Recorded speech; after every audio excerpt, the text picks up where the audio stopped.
Hi folks, welcome back to the Spring Security course and let's start this video. In the previous video we understood that how Spring Security works.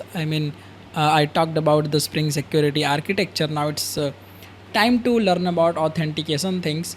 So before just implementing the authentication as per our requirements, we have to understand that how architecture works of authentication, right? So in this video we are going to learn about architecture of authentication, yes, in Spring Security. So let's see. And when I'm talking about authentication, first let me write something here. When I'm talking about authentication, it means what here? So it means the process of identifying the user, right now boss? So the process of identifying the user means authentication. So we authenticate any user with some username, password, email id, password, okay, mobile number and otp, and depending upon our requirement we can authenticate any user based on some credentials, right? So the process of identifying or verifying the user is called authentication, right? It's called authentication. Fine boss. So if you verifying the identity, right, or identifying the user, it's called authentication. Like in India, if you want to authenticate or verify any person's information, or suppose you want to check or you want to identify one person that he is Indian or not. So by seeing his Aadhaar card, by seeing his PAN card, by seeing his voter ID card, you can say that, oh, okay, he is Indian citizen, right? So we have different kinds of mechanism to authenticate that, right? So we also have here different kinds of mechanism for, okay. So let's see here mechanism, okay, or you just search Spring Security authentication, okay, Spring Security authentication, okay. Just go here and you just see, go to servlet application and just go to architecture. Here we talked about the Spring Security, but in this video we are going to talk about authentication. Just go to authentication and see there is architecture, right? Now you just see here and just go here as well. First authentication, if you just see, Spring Security provides comprehensive support for authentication. We start by discussing overall the servlet authentication architecture. So that's the important thing. We will start by learning the servlet authentication architecture, right? So if you prefer, you can refer to authentication mechanism for concrete ways. You just see here username and password, OAuth, SAML, central authentication server. These are some different mechanism, okay. So example, what I'm saying. So suppose you want to verify the identity of a person. So we have different mechanisms available in our country India, okay. These mechanisms are A, Aadhaar card, okay, B, okay, Aadhaar card, B, PAN card, right boss, PAN card, C, we have voter card, right, D, you can see any government ID, any other government ID card, okay, and etc. Suppose. So similarly in our application,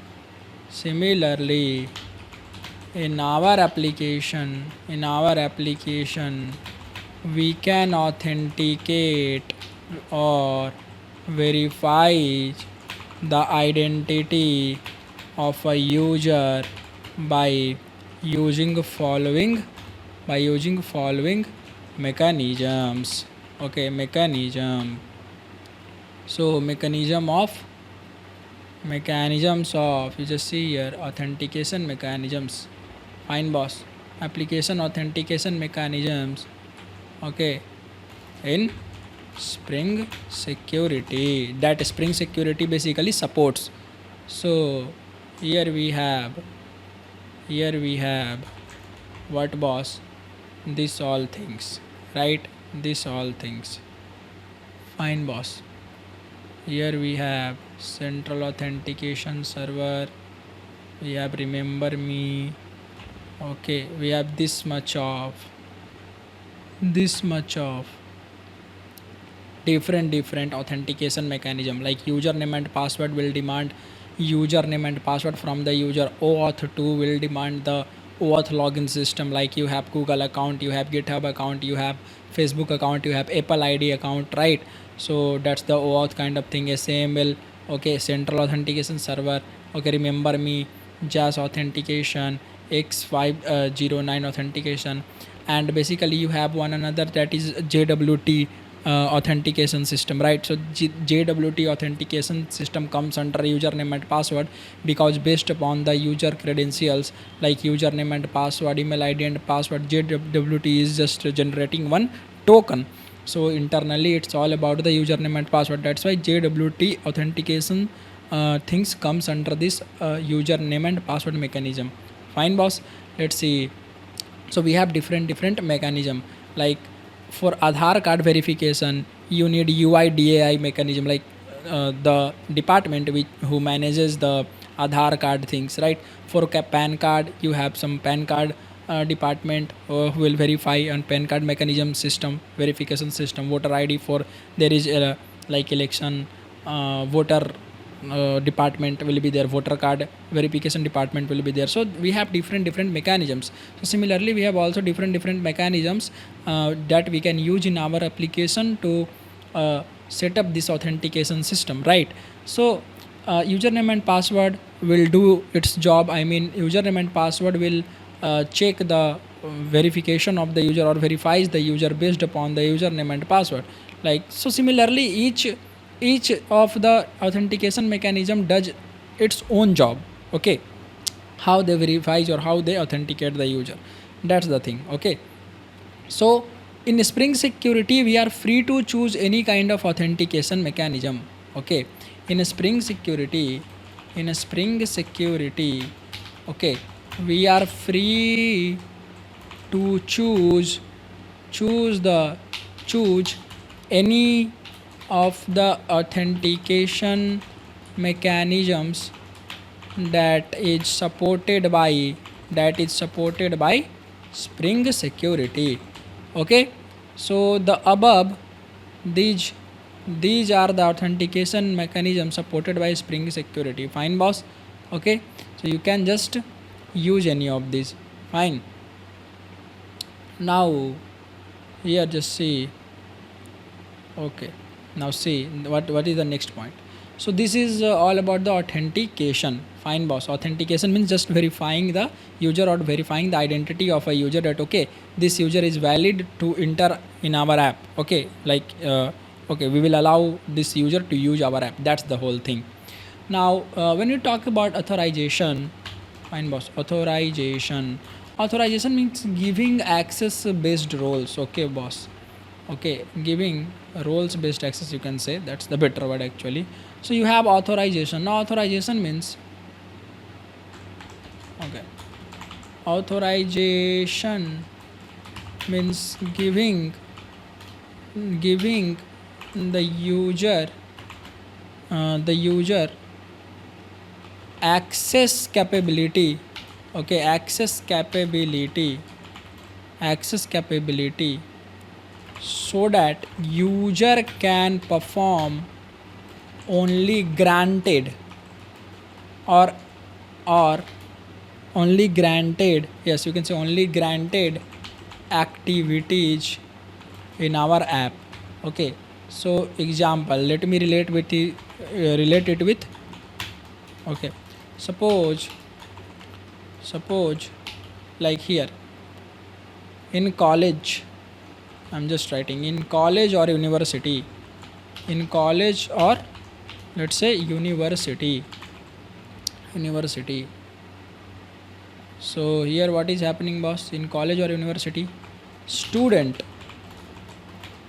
are only allowed at classrooms, cafeteria, campus area, or you can say green campus area,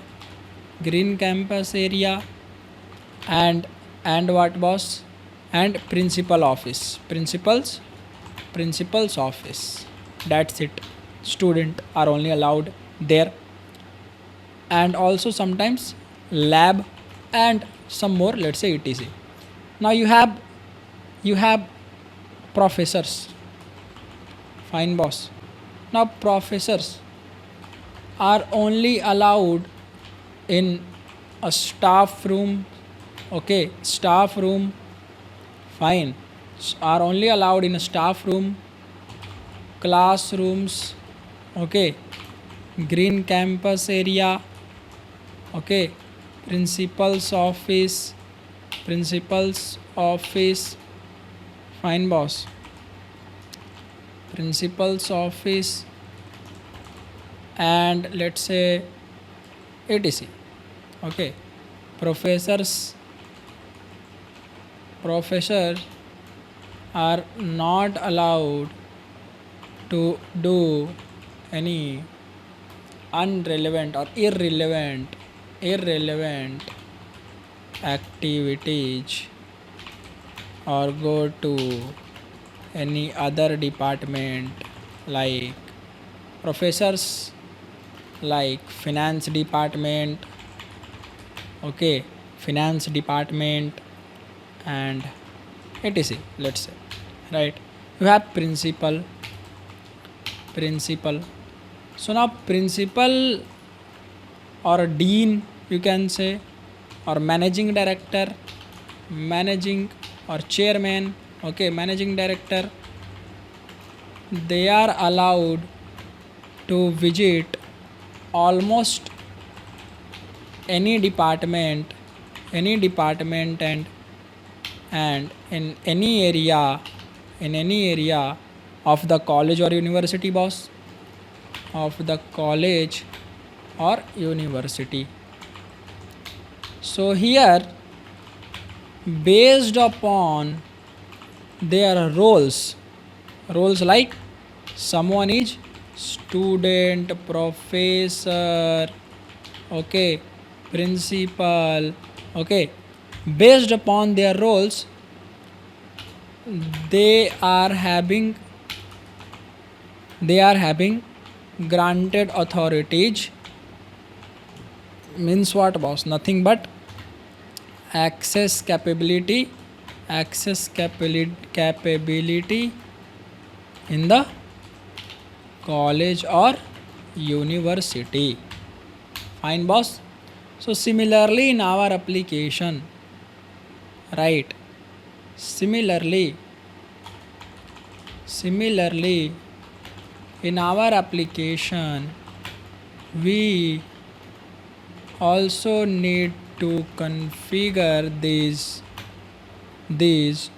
authorization part, like normal user, okay, like normal user or customer, okay, are only allowed to search products, right now, boss?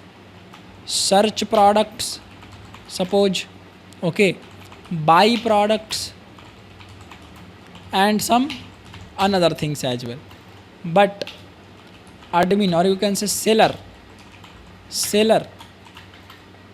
okay, in, let's take the example. Here is the example of a simple e-commerce app, okay, example e-commerce app, any e-commerce platform, okay, e-commerce platform, or you can say app.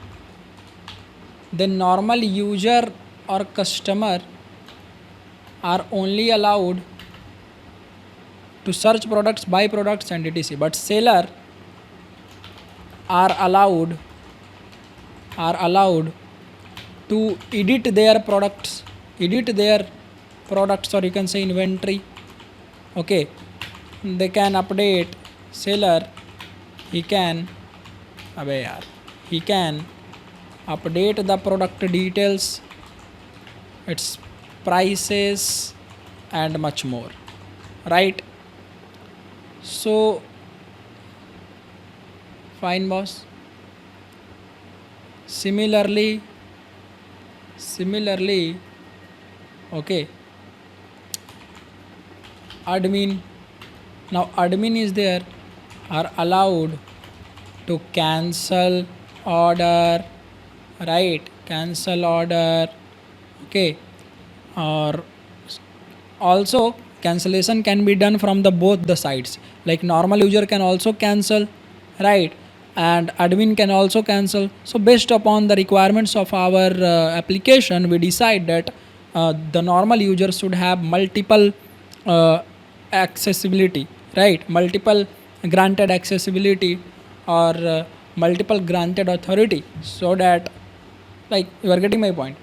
So admin are also allowed to cancel order, accelerate delivery, like sometimes you want the order to be delivered to you so fast, like so quick, you need that so quick. So in that case, and can see the sales report and etc, so much more. So here also based upon, right, here also based upon roles, है ना, roles like user, normal user, you just say user, seller and admin. Okay, we will grant access permission, or give grant or give authority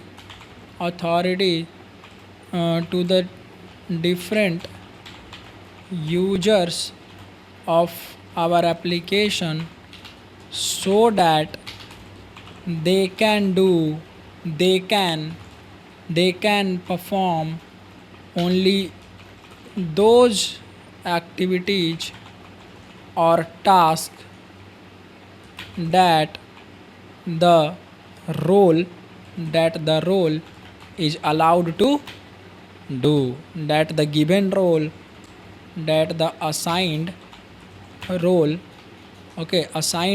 is allowed to do. That's the whole thing here. This is the meaning of authorization. But in this video we are going to talk about authentication. We are not going to talk about authorization, we are going to talk about authentication. That's the meaning, right boss? So let's start the authentication architecture. Okay, we are going to learn the architecture of authentication, that how authentication process is getting done, okay, in a Spring framework, or you can say in a Spring Security. So let's go to the docs and say I want to learn the authentication architecture, and you just see servlet authentication architecture. So this discussion expands on servlet security, the big picture, to describe the main architectural components of Spring Security used in servlet authentication. If you need concrete flows that explain how these pieces fit together, look at the authentication mechanism, specific sections. Now so see here we have some different kinds of components over here. So these are some important and different very really core components of the Spring Security that are involved in authentication. So we have Spring Security context, you just see authentication object, we here granted authority, here authentication manager, here provider manager is there, authentication provider is there, request credentials with authentication entry point is there, okay, abstract authentication processing filter is there. So let me just copy it, and you just say one by one we will start. Okay, one by one we will start. Okay, so we have different fine boss. So just because we are understanding the architecture first, it will help us in writing the authentication configuration. So if we understand that how authentication is working by learning the authentication architecture, it will be very easy to configure authentication configuration in your application as per your requirements. So that's the whole concept here. So that's why we are learning authentication architecture at first, and then we will apply through our coding, right? So let's learn. So we have one component, very important component, that is security context holder. So let me first write here. We have, so what we are learning, boss? Architecture of authentication in Spring Security. Okay, boss, Spring Security. So first thing first, we have one of the most important thing is, okay, I can write according to my preference, like according to like those, I mean, the order is not important here. Like if I write the at top Spring Security context, that doesn't mean that uh, you are getting my point, right? So I'm just writing here. I will first of all I will write a Spring, this one security context, because this is one of the most important thing. Okay, so that's why I will write just a, okay, authentic architecture. So so authentication, there are very important key components of authentication in Spring Security, and those are, first of all, let me write here a, we have, just writing a Spring, not Spring, just write security context. B, Spring, not Spring, just security context holder. C, we have what was authentication. D, what we have, boss? D, what we have, boss? Granted authority. Then E, what we have, boss? Authentication manager. F, we have, boss? Provider manager. E, F, G, we have authentication provider. Yes, boss, we have authentication provider. E, F, G, H, we have authentication entry point, request credentials with authentication entry point. We have I, that is base filter. I, this is abstract authentication filter. Now let's study one by one, and we will try to understand that how the things are interrelated. So first of all, I will explain you about Spring, this one security context. I will explain you about security context. What is the meaning of security context? Fine, boss, security context. So see, let's open the documentation and just write security context. Okay, just open the security context docs here. You see, this is interface. Okay, Spring Security, here you just see this is an security context, is first of all interface. Let me write here. So security context is an interface present in this package, right, boss? In this package.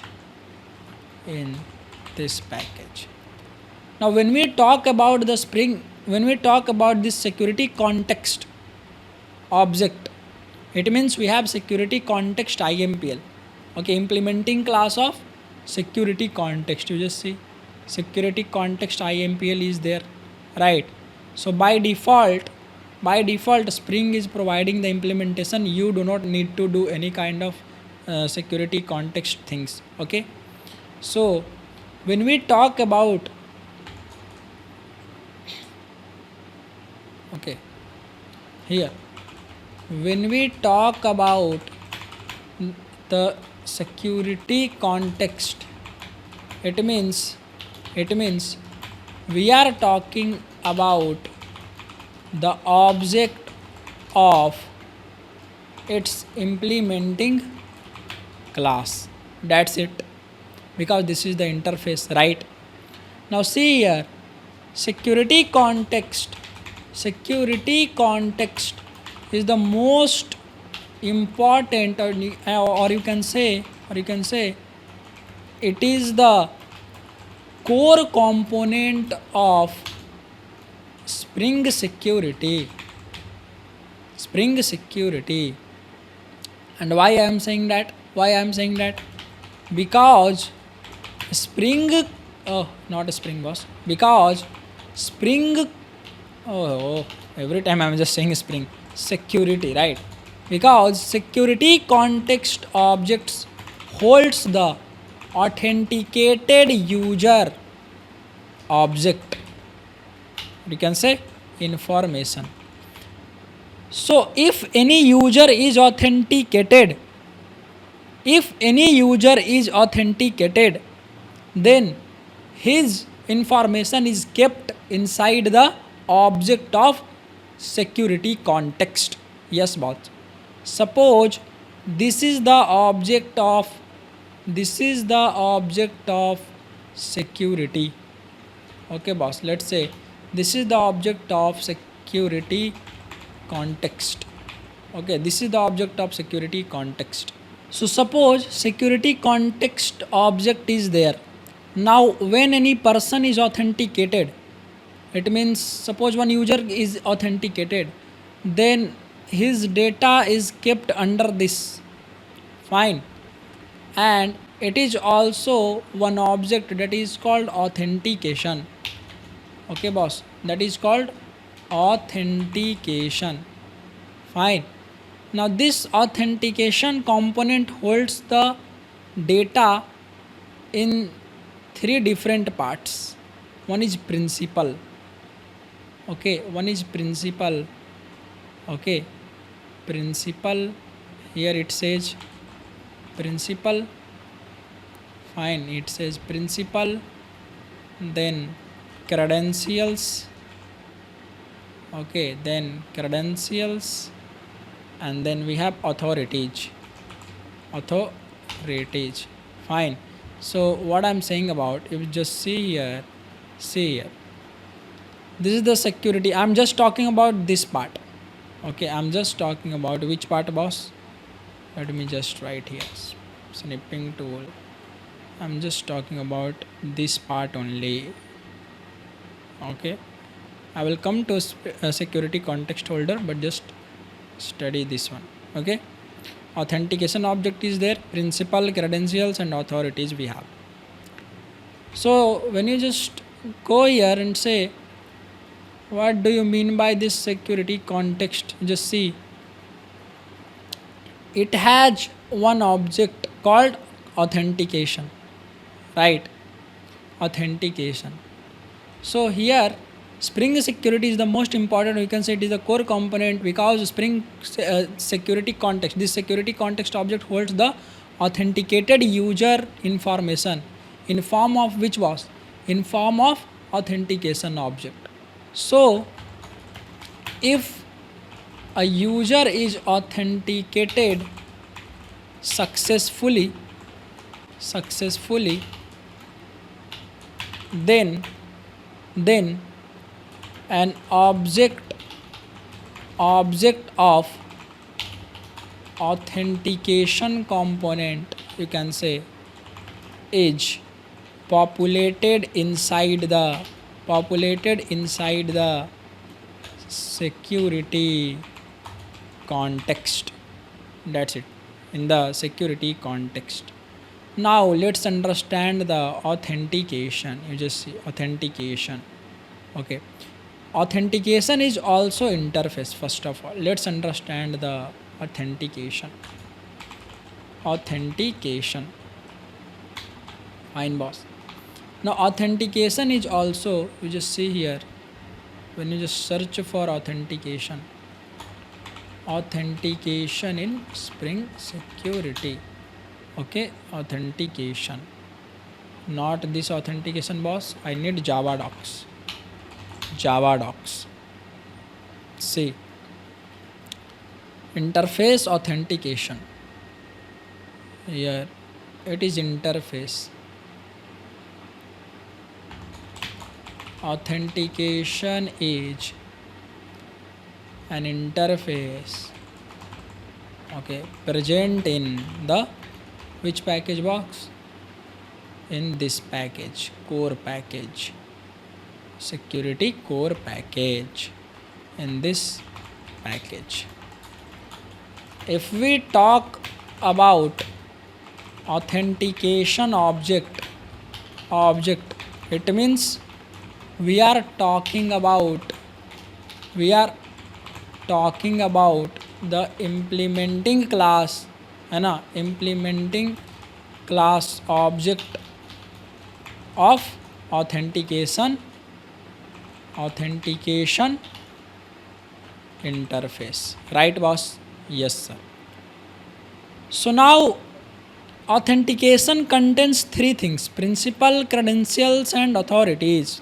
It keeps the user data in three categories: principal, credentials and authorities. I will show what it means.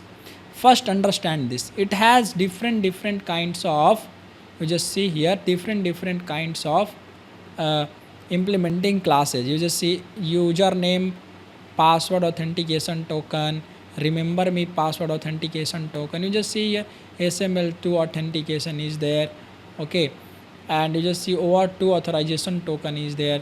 So you just see token. What are they? Right, what are they? Or you just see here extends principal represents the token for an authentication request or for an authenticated principal once the request has been processed by the authentication manager. Once the request has been authenticated, see, the authentication will usually be stored in thread local security context.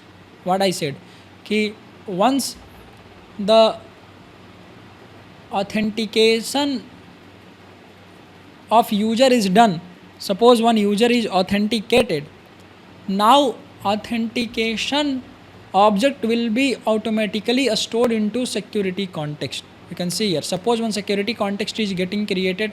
Now inside this security context, what you need to do, you need to set the authentication object. You need to set. Now how this authentication object will come, that's the whole important point.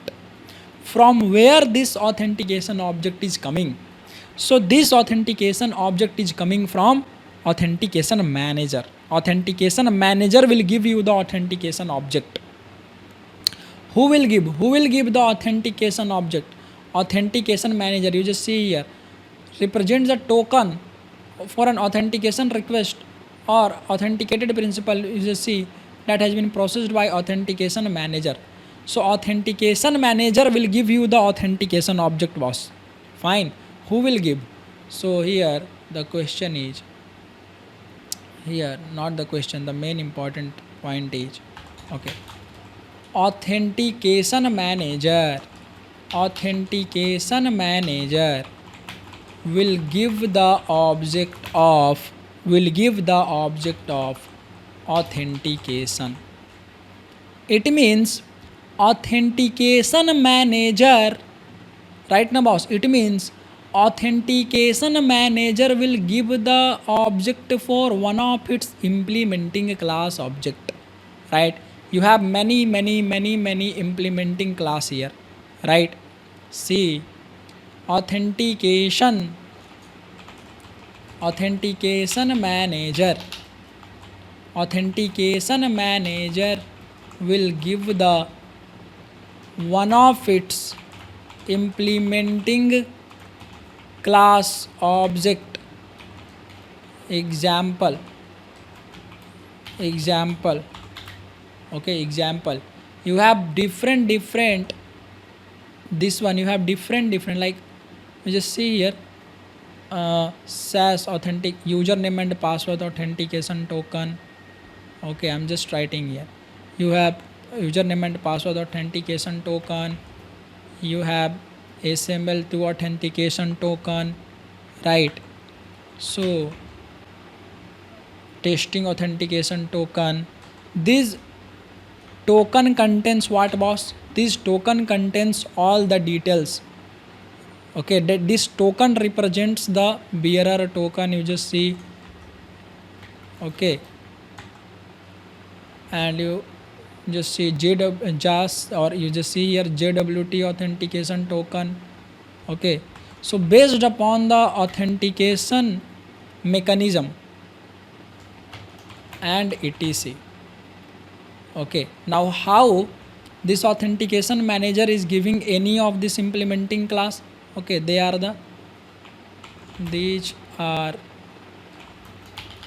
are some implementation classes of authentication interface. So note, very important point I am saying here. Note, okay, note, based upon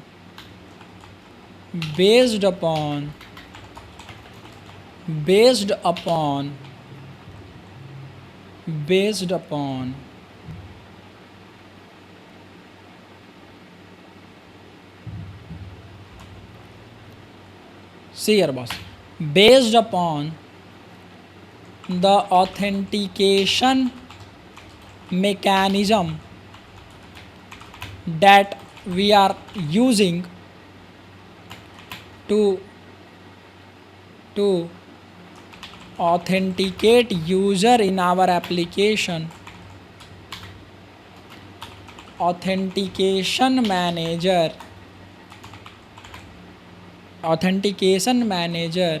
will return you the one of the following authentication interface implementing class object. Like here we have different kinds of mechanisms, right? So we have username and password, username and password. So when you are using username and password authentication,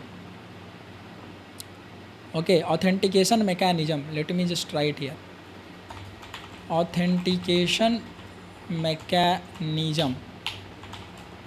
Okay, you choose some authentication mechanism, that is username and password. Now authentication manager returning the object. Which one object, boss? Just see here which object it is returning you. Okay, so for username and password there is, for this mechanism, got it, for username and password mechanism you are having username and password authentication token, this class object. Similarly, you have OAuth 2 login, right? This one, okay, this one. Then for this you have another, for this you have another, just see here, OAuth 2 authorization code OAuth 2 login authentication token. Here is one class also, right? Just see, copy this and paste it. Fine, boss. So we understood here that, okay sir, if we are using different kinds of or different types of authentication mechanism, then the authentication manager will authenticate the user based upon that authentication mechanism and will give us, right, and will give us the authentication implementing class object. and that too the relevant objects. Okay, SML2 authentication. So if you just use this authentication, then here authentication manager will give you this object. So some X, okay, some X authentication token. Okay, there are more, right? And etc. Got it, na boss? So here it is happening. Fine, boss. Now see, when you just open any authentication token, that is username and password. The most basic one is username and password. See here, an authentication that is designed for simple presentation of a username and password. The principal and credentials should be set with an object that provides the respective this method or whatever it is. So you just see here what it is saying. An authentication implementation that is designed for simple presentation of a username and password. So when any user is giving username and password for the authentication, and if that authentication is successfully authenticated, if that request is successfully authenticated, if the user is successfully authenticated, then username and password will keep the username and password. Okay, and based upon that this will generate some token, and that token is the object of this username password authentication token, and this will be kept here as authentication object inside the security context. Now I hope you are getting this point. So authentication object is required, boss. When authentication object is created, then we need to set, or Spring Security will set the authentication object to the security context. Fine. So security context note does not care, right? Security note, very important point, boss. Note, your security context does not care. Security context does not care from where the authentication object is created, or by using which mechanism the authentication object is created and stored into the security context. Okay, security context, your security context is only concerned about having the authentication object, right? It means here, if it does not care from where our authentication object is coming, then it means okay, you are free to choose any authentication mechanism that is required in the application. So आप खुद ये choose करते हो, right? You choose by yourself as a programmer. You need to choose based upon the requirement of the application. Fine.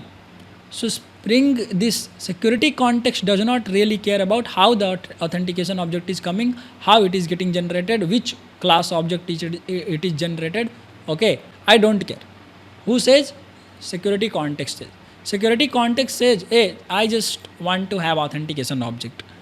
That's the whole important point, boss. That's the whole important point. Fine, boss. So we understood the authentication and security context.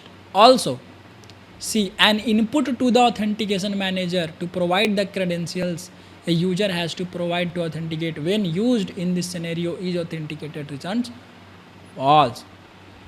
So authentication object, we give an input, you just see, to authentication manager.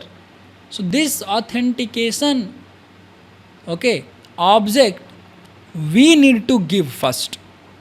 It means we need to give the data first, right, to the authentication manager to provide the credentials a user has provided to authenticate. When used in this scenario, is authenticated returns false. Here see. Represent the currently authenticated user. Authentication object, if authentication object is created, you can obtain the current authentication from the security context. Right now, boss.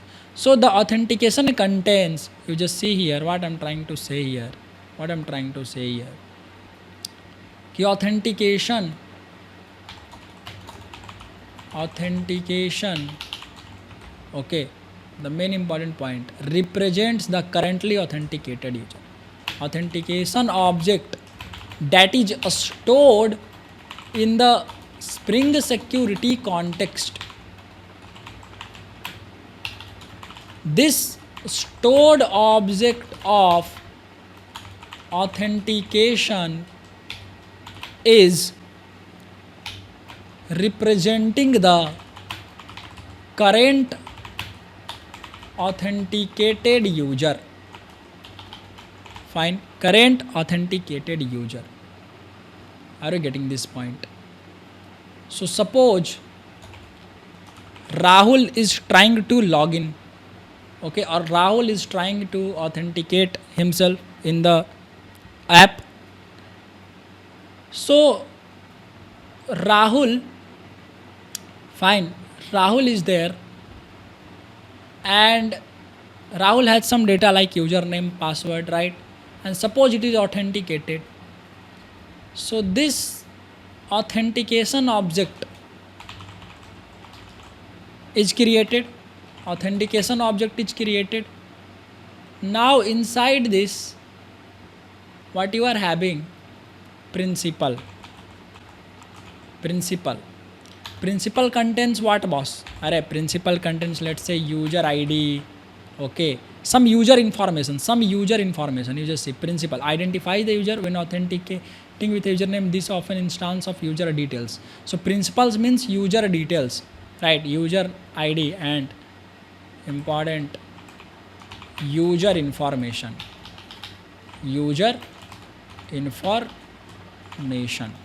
Fine, boss. User information. Principal is there. Okay, it has principal, one thing. So this has, let me just make it information. Then we are having, okay, we are having more things here. Just see, this is the object. Fine, boss. This is the object of authentication. Fine. Now this object of authentication has three things here. One is principal, so I showed you. Then you have one another thing that is nothing but you just see here, credentials. See, it has some credentials means password.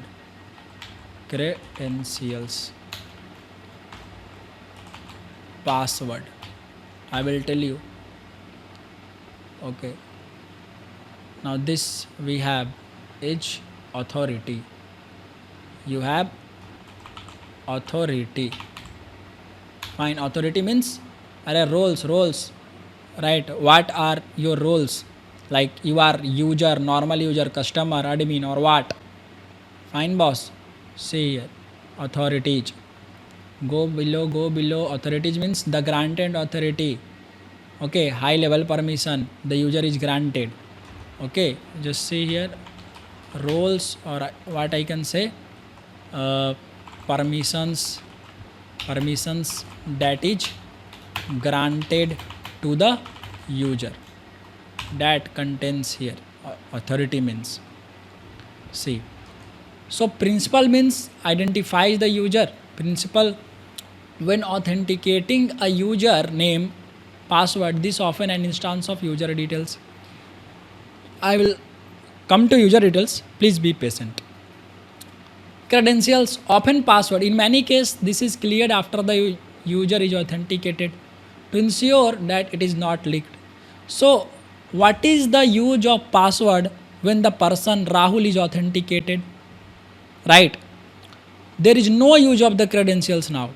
Just to send before the authentication process, so that our authentication process can match or try to verify that okay, the user is Rahul and the password is matching. So once matched, once authentication is successfully done, okay, if the user is authenticated, now this password credentials will return null.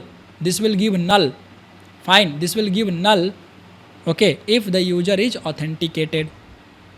So after authentication, this gets cleared.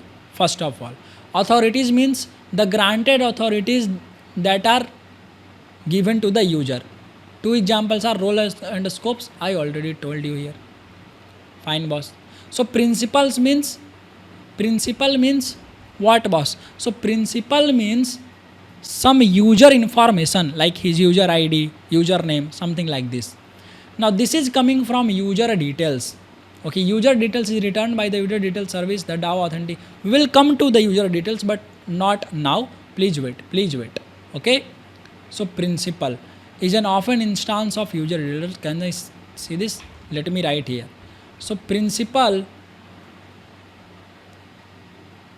this principal contains user ID and important user information, okay, in the form of user details, okay, object.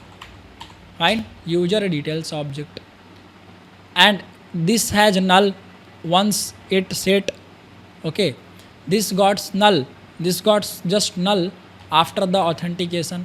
Now authority, how the authority are being stored. So for this authority things, we have one another class, that is granted authority, and we just go here. So see, granted authority is there, right? Go to the docs interface, granted authority, LDAP, OAuth, simple granted authority. So we have granted authority object. So for this we have granted authority object, right? So authentication has three things, boss. You got it? Your authentication has three things, that is principal, credentials, and authorities. I already told you. Now it's time to learn about the granted authority. So granted authority instances are high level permission. Okay, you can obtain the instance from authentication.getAuthorities method. This method, some technical things are written there, and you just usually the granted authority objects are application wide permission. They are not specific to XYZ. You just see here कि thus you not likely to have a granted authority to represent a permission to object number 54 because if there are thousands of you, what some it is saying, right? When you just see here, go to the granted authority docs and you see what it is saying. Okay, represents an authority granted to authentication object, an authority granted to, okay, now you have some, let's say different things. Just granted authority, OAuth to user authority. Okay, now see OAuth to user authority. Fine, this is the implementing class. Granted authority may be associated with OAuth user. Fine, there are several implementing classes for granted authority interface, right, boss?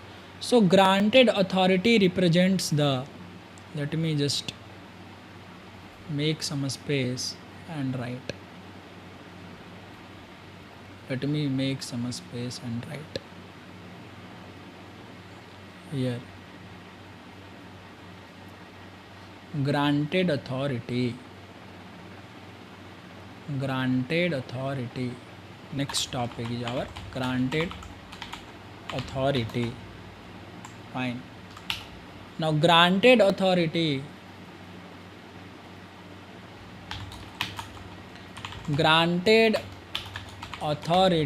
object represents the authority that is given or granted to the authenticated user means, authenticated user means authentication object na, of authentication object.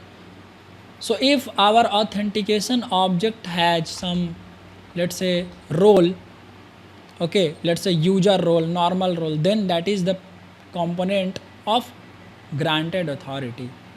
Okay, granted authority. Okay, so now granted authority, this, when you just call this authentication.get authority, it will give you the all the granted authority things. A granted authority, not a primary authority that is granted to the principal. Such authorities are user roles. You can see this authorities are roles, right? So here in generally we assign roles to the authenticated user. Fine boss, roles to the authenticated user, i.e. means authentication object. Fine boss. So you have different roles.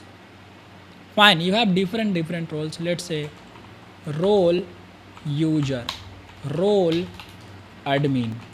Okay, you have role super admin. Fine boss, super admin, something like this. Role super admin. So you have different role. Suppose one authentication object is created for one person, right? One authentication object is created for one person here. Okay, one authentication object is created for one another person. One authentication user is created for one another person.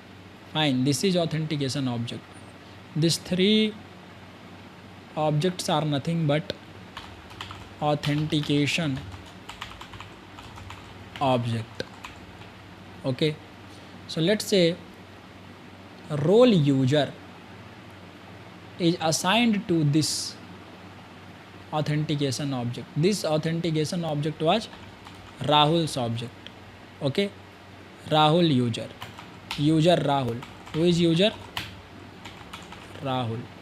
Okay, then admin is there. So let's say admin user is Aniket. Okay, and super, this admin is, and here super admin, here user is, user means normal user boss or customer, you can say.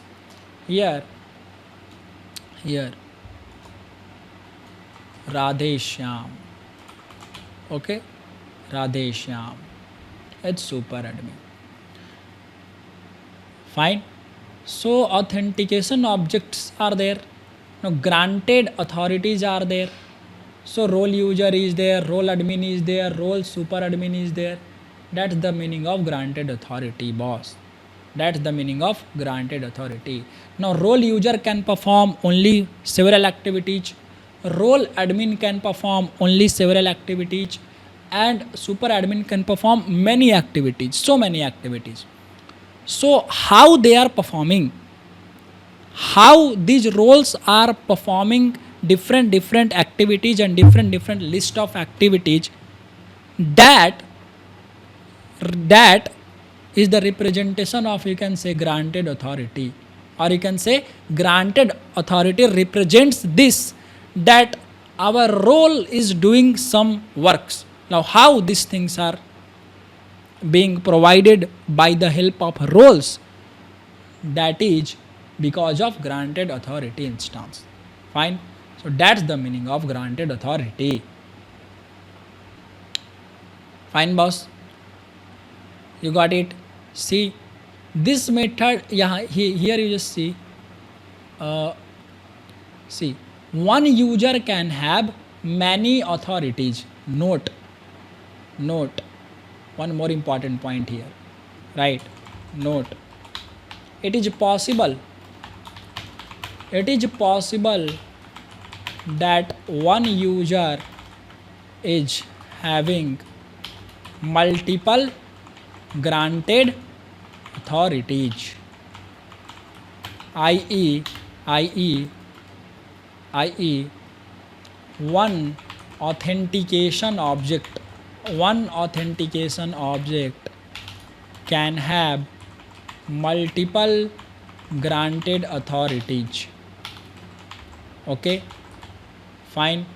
Example, Rahul, let's say this is A1, authentication 1, authentication 2, authentication object 2, authentication object 3. Okay, A1, A2, A3, these are some authentication object. So here you can say A1 can have okay, role user. A1 can have role admin. Okay, or maybe if, or let's say A2 can have, means authentication object can have role user, role admin, and you can give the same person as role super admin. Okay boss, super admin. Fine, that's the thing. Okay, we will see much more these things in authorization part, but here we just need to understand this. Here we can have this. Fine boss, right? Now this is the granted authority. Let's come to provider manager. It's the most important point boss. Okay, provider manager. Fine, this is very important.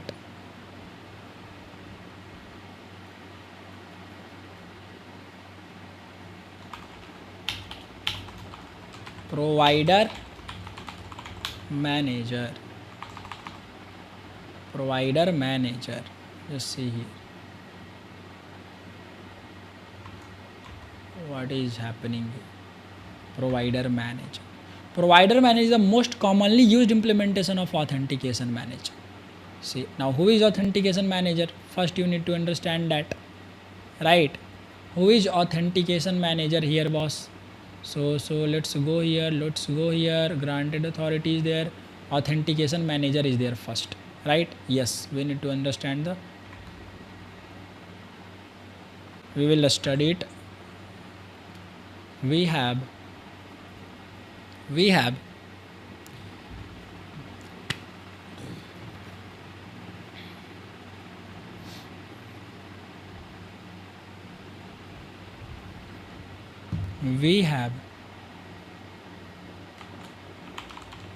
authentication manager. That's the more important point. One of the most important thing in Spring Security, you have authentication manager.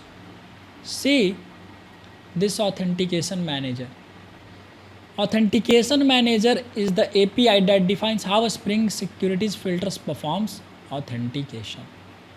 The authentication that is returned is then set on the Spring this security context holder by the controller, that is Spring Security filter instance that invoked authentication. If you are not integrating Spring Security filter instance, you can set the context holder directly and are not required to use an authentication manager.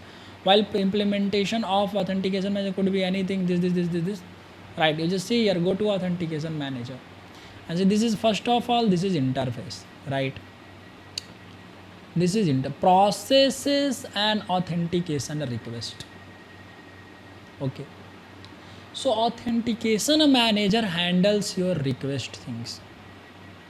Okay, authentication manager, by the help of this authenticate method, authenticate the user or attempts the user to be authenticated. Okay, see here, attempts to authenticate the past authentication object, returning a fully populated authentication object including granted authorities if successful. Can you see this? Right. So this authentication manager, first of all, this is interface. Let me write here. Authentication manager is an interface. Okay, authentication manager is an interface present in this package, present in this security.authentication package. Now if this is interface, it has one method, boss, that is nothing but authenticate method. See, it has nothing but one method, that is called authentication authenticate throws exception. It has one method. Fine, sir. You agree? Yes, sir. You agree. Now see here, authentication manager tries to authenticate the request, try to authenticate the user by the help of this authenticate method. Okay, authentication manager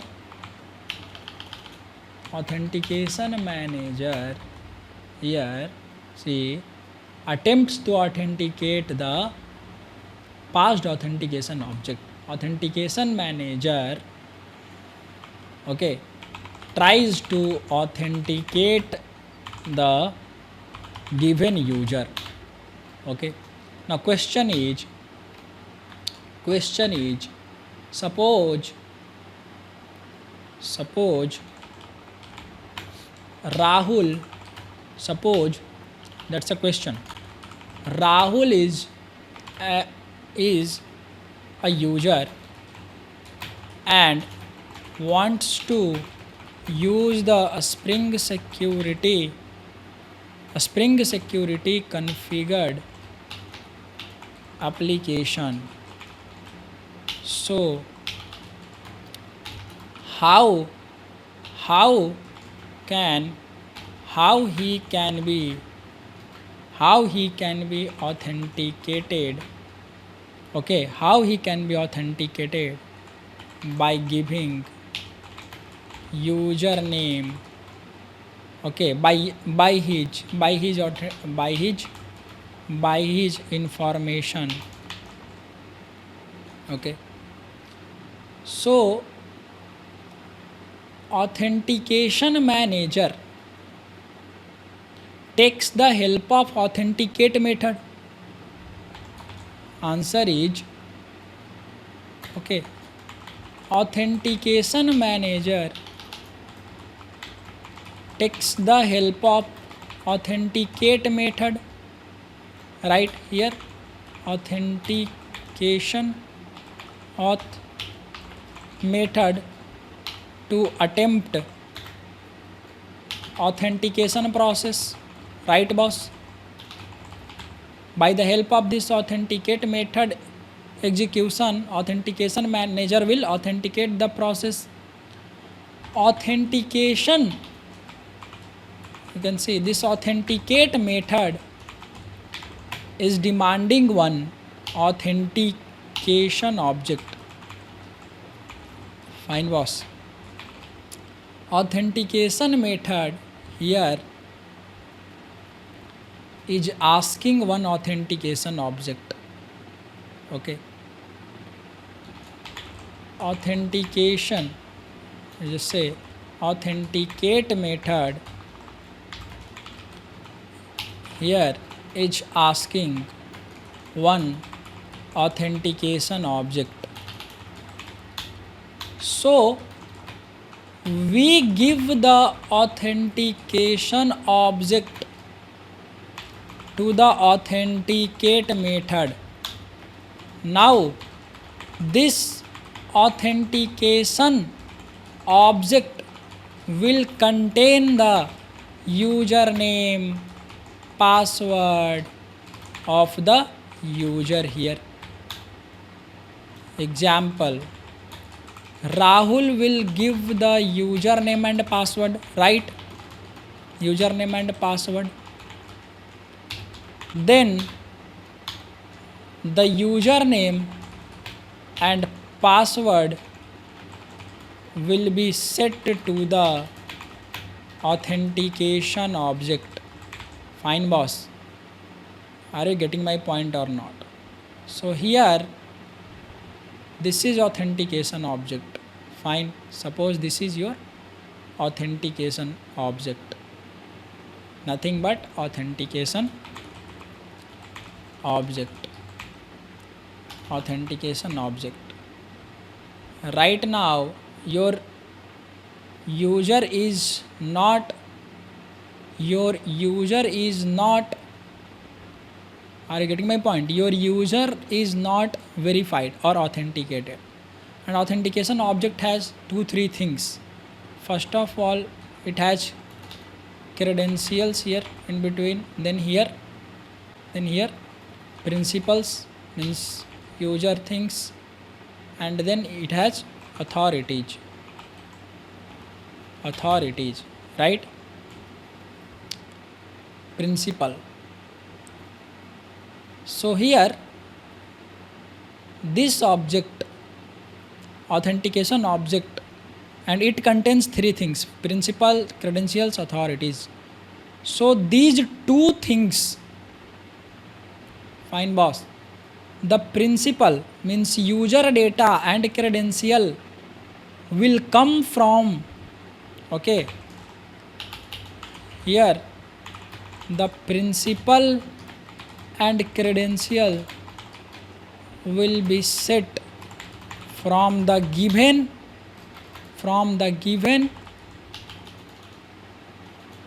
user details like username and password.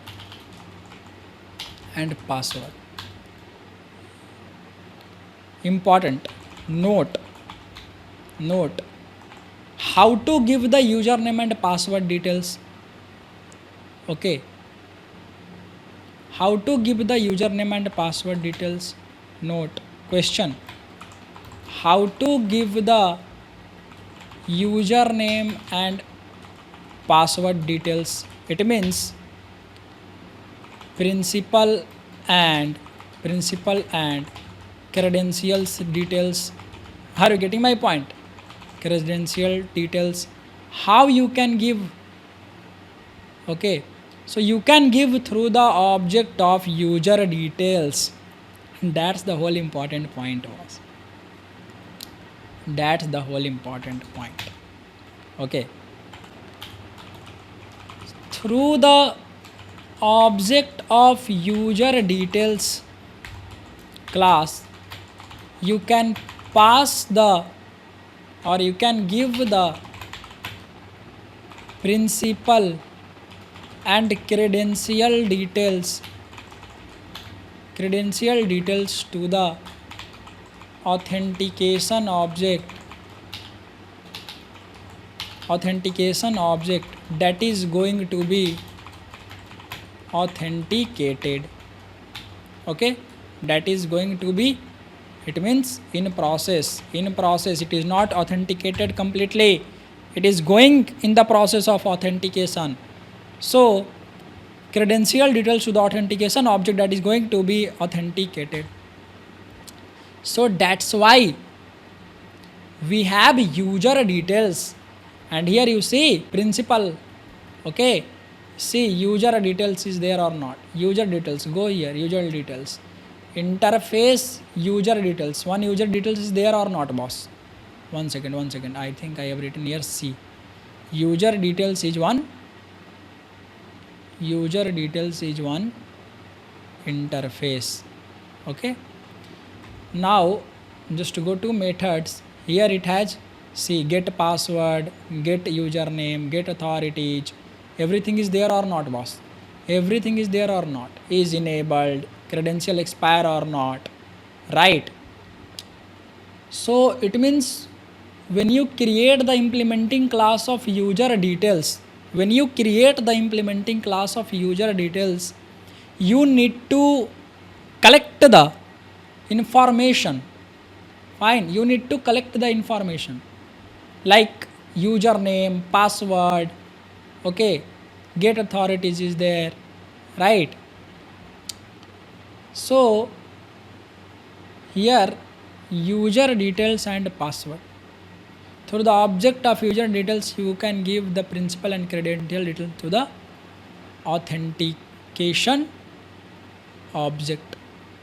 Fine boss, authentication object. It means authentication object works with user details. That's the whole thing. Fine. Let's come here again. Come here. Authentication manager. Here we were na yaar. In authentication manager we were here.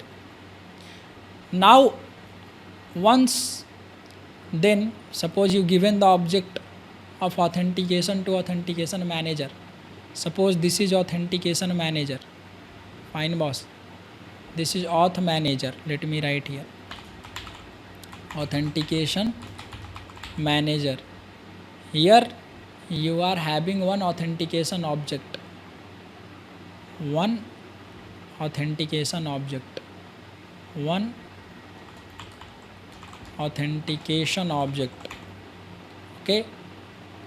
Authentication manager, you just give here. Fine boss. Authentication manager, when you give this authentication object to the authentication manager, it has 2-3 things. It has 2-3 things. Right now authentication contains 2-3 things na boss. What? Principal, credential and authorities. Right? Authorities. Okay, so you have given only principal and credentials, not the authorities, not the complete authorities, because you don't know what are the authorities. Or say sometimes you just give the role, and if it's matches, then it will give you, means now it will start what? It will do some, authentication manager will do some activity through the authenticate method. Okay, suppose here authentication done. Suppose authentication process done via authenticate method. Fine, authenticate method. Now after successful authentication, okay, once the user is 100% authenticated and it finds that okay, this is successfully authenticated, then here you will get the fully populated authentication objects. Yes, it will return you the fully populated authentication object. See, yes, authenticate method is returning the authentication object and also expecting the authentication at the same time. Okay, so here you will get authentication object. It is fully populated and ready to be used, means ready to be stored in security context. Okay, security context.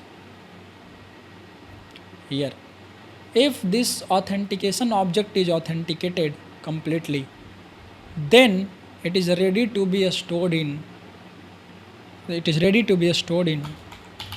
security context. Fine boss, stored in security context. Now here you are having principal, comma, credentials, comma, authorities. Okay, let's say role. Okay, let's say role user, comma, role underscore admin, or whatever is there. Okay, or whatever is there. Suppose there are the things. Fine, there are the things here. Okay.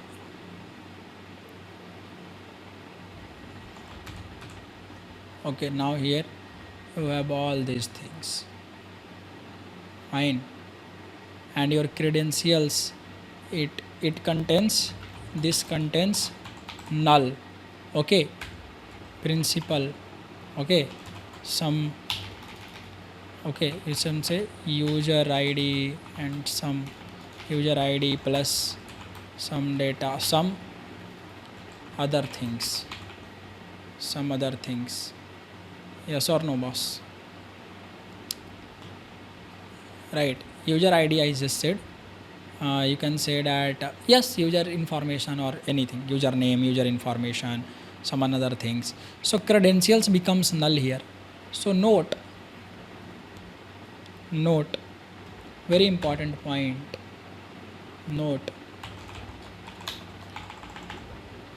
I know this explanation is going so long, but it's worth it.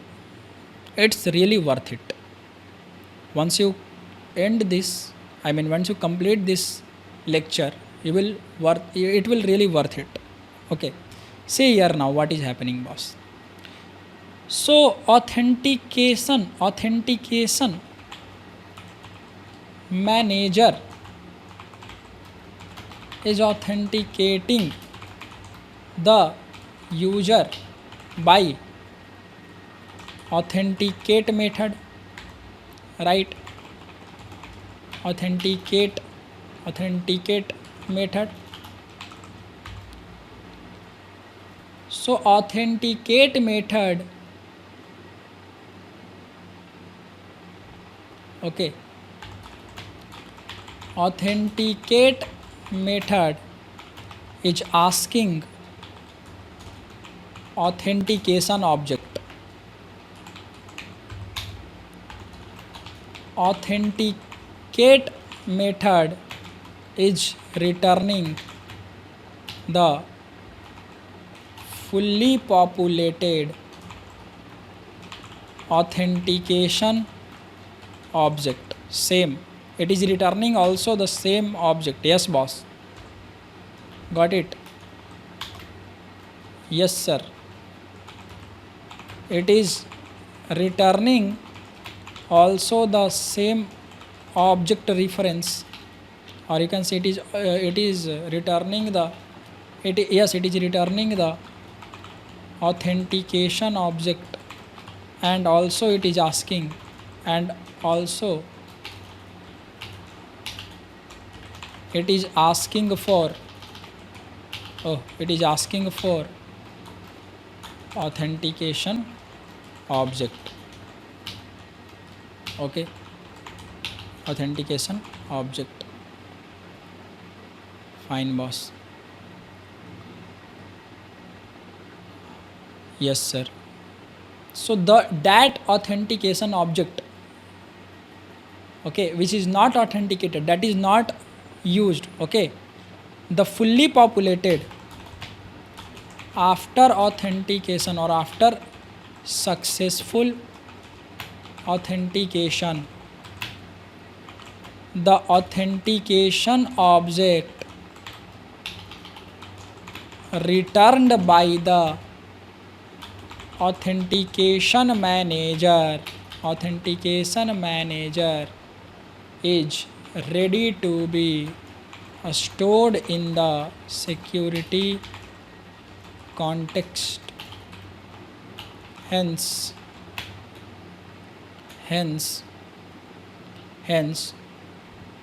you can say that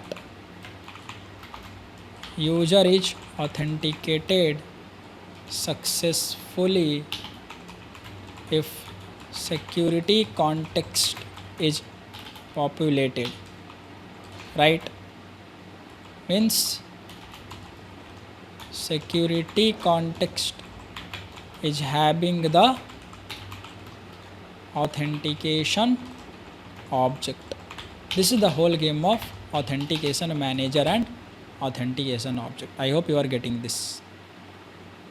Fine, boss. Yes, sir. Okay. Now see, an authentication manager must honor the following contract concerning exception. A disabled exception must be thrown if account is disabled, locked if account is locked, bad credential if incorrect password are passed, right? Or it returns or throws the authentication exception if authentication fails. Okay, note, if authentication fails for the given authentication object, if authentication fails for the given authentication object, then exception, the authentication manager will throw.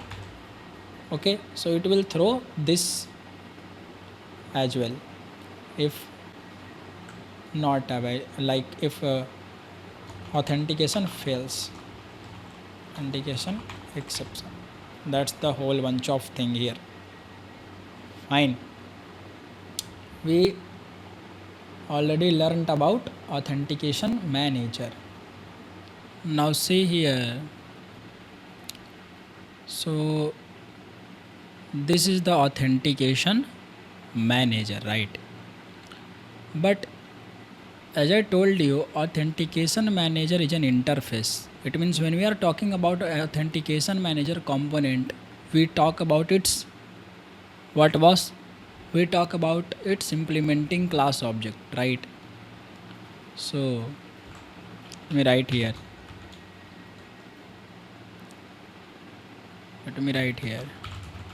When we talk about authentication manager,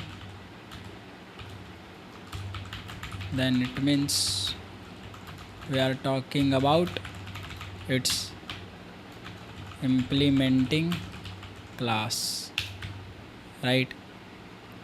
So by default Spring Security has given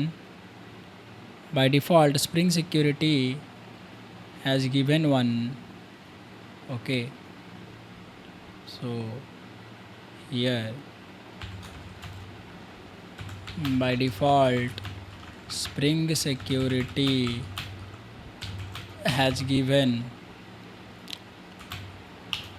an implementation class of the authentication manager interface, and the class is provider manager.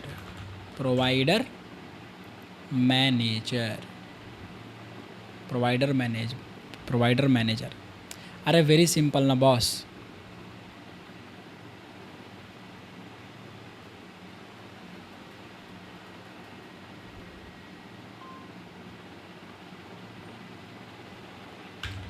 Fine.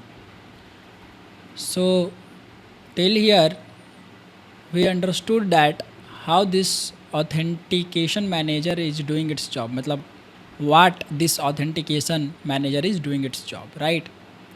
So this manager is responsible for the authentication, but this is interface, right? So authentication manager is an interface. So who will give the authenticate? There is one method, right? There is one method, authenticate method, from which the authentication attempt is getting done, right? Authentication process is being done. But who will give the authenticate method implementation? Right now what? Question is authentication manager is an interface, then who is giving the or which class is giving the, you can say, implementation of authenticate method, authenticate method, so that your authentication can be done. This is the question, boss. This is a very important question, right? This is the very important question. Fine, boss. So here understand that Spring Security has given an implementation class of authentication manager interface. Yes, boss. Spring Security has already given the implementation class of authentication manager interface. Okay. So here authenticate method implementation logic comes from its implementing class. Okay, the implementation class is the class name is provider manager. Yes, boss. Provider manager. This is the class name. Fine, boss. Provider manager. This is class. Okay. This implements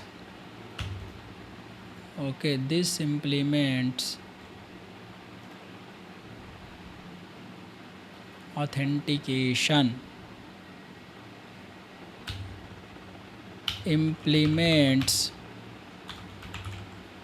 implements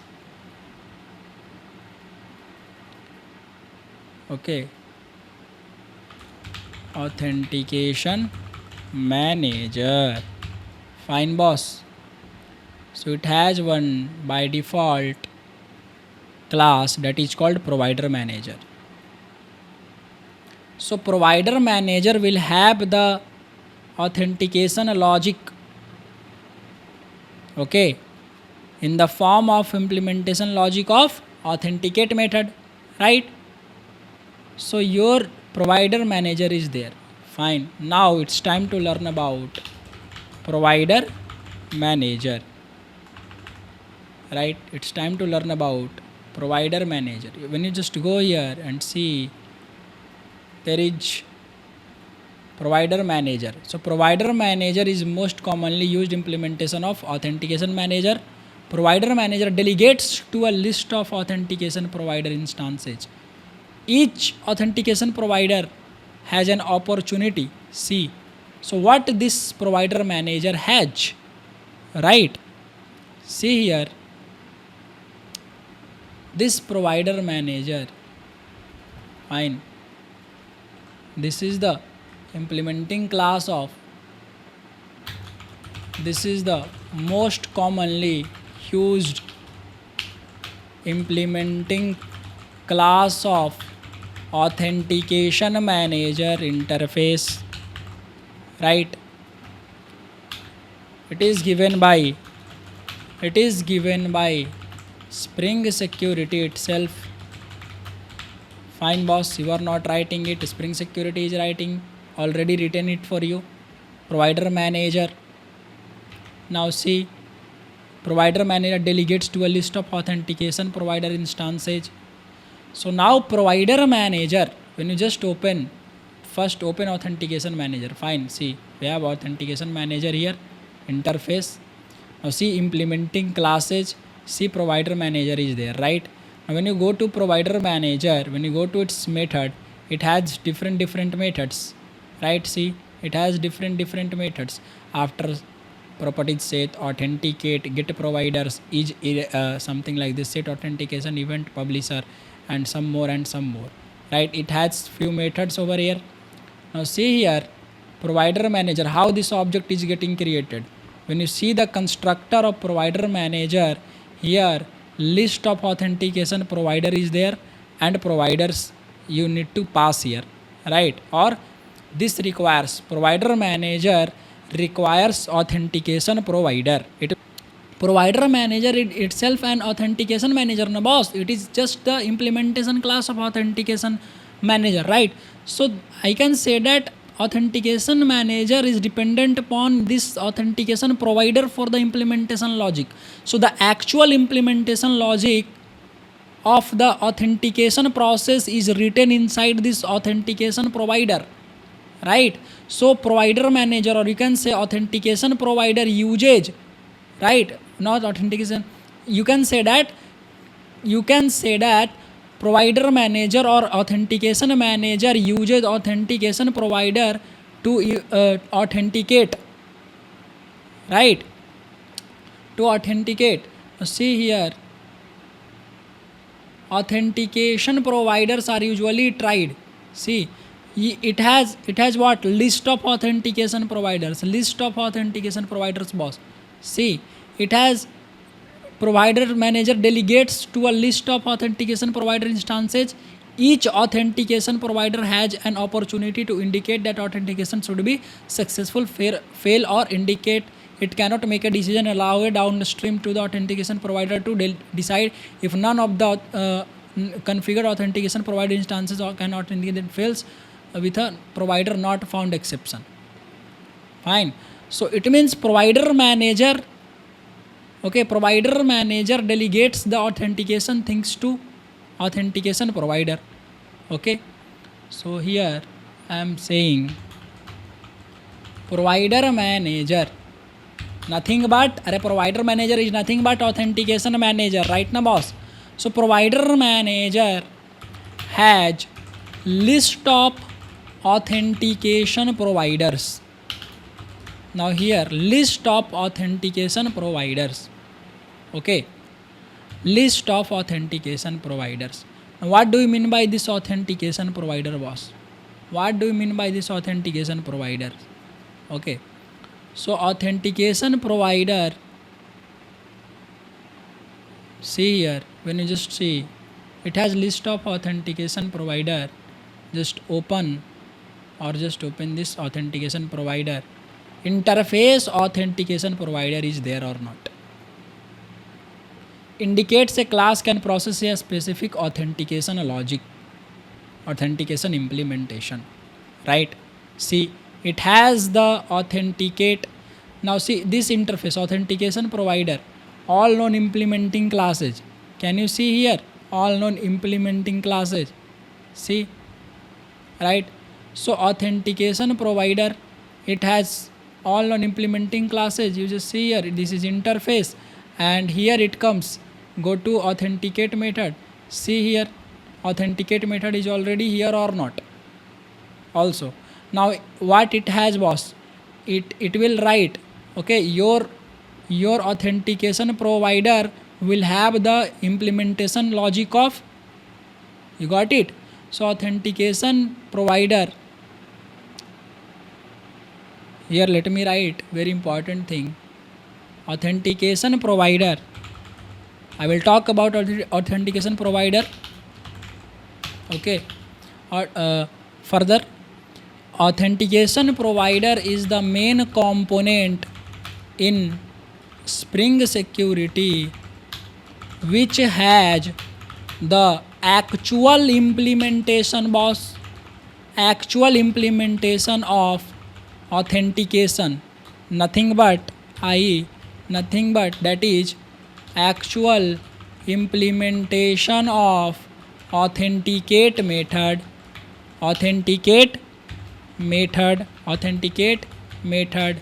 meaning, or you can say that means authentication provider will decide, or you can say, or will do the actual authentication, okay, actual authentication, and returns the result to the what? Nothing but provider manager, you can say, nothing but authentication manager. Authentication manager is there, okay, just to supervise all the things, right? provider manager, I can say, because both are same in this context na. Authentication manager interface, provider manager is implementing class. So to this provider manager, in practice, the authentication provider knows how to perform a specific type of authentication. Can you see this? Yes, boss. So authentication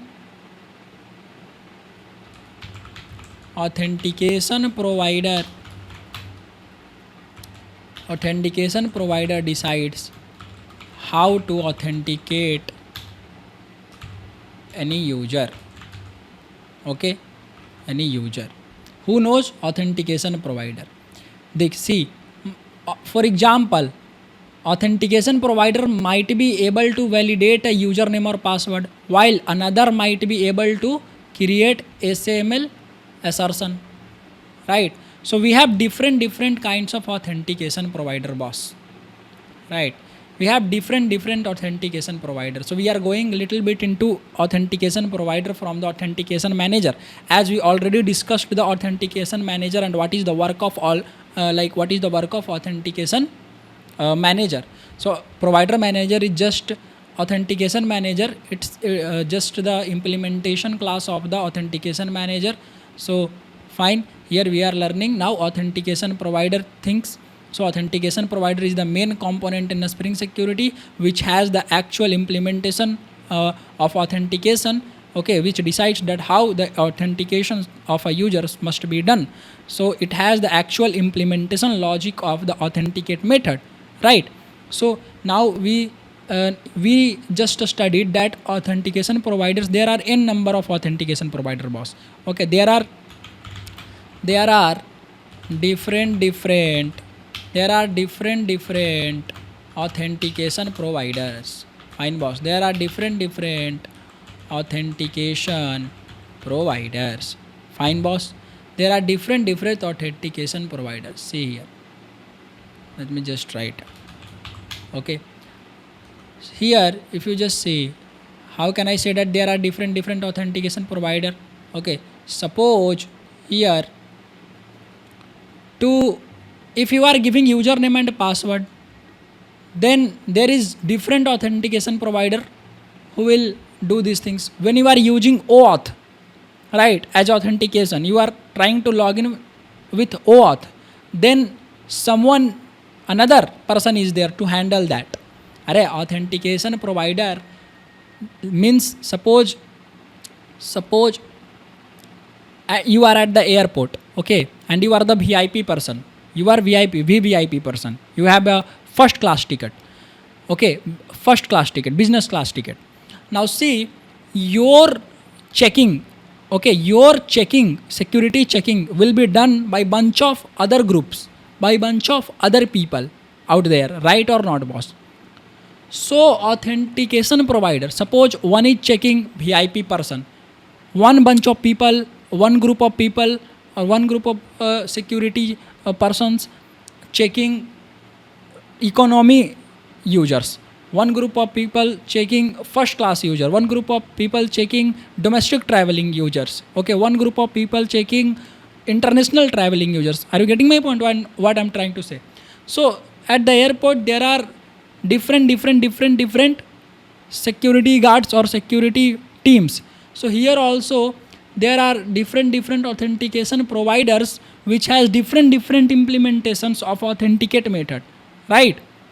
So that's why you need different logic. Suppose you are showing me Aadhaar card, then I will, or UIDAI, okay, the department of Aadhaar in our government, okay, in India. So they are verifying your Aadhaar based upon their implementation, their logic. If you are giving PAN, they are validating your PAN or verifying your PAN based upon the PAN department. So they have different implementation of verifying that, na boss? So here as well, different auth providers are there. Suppose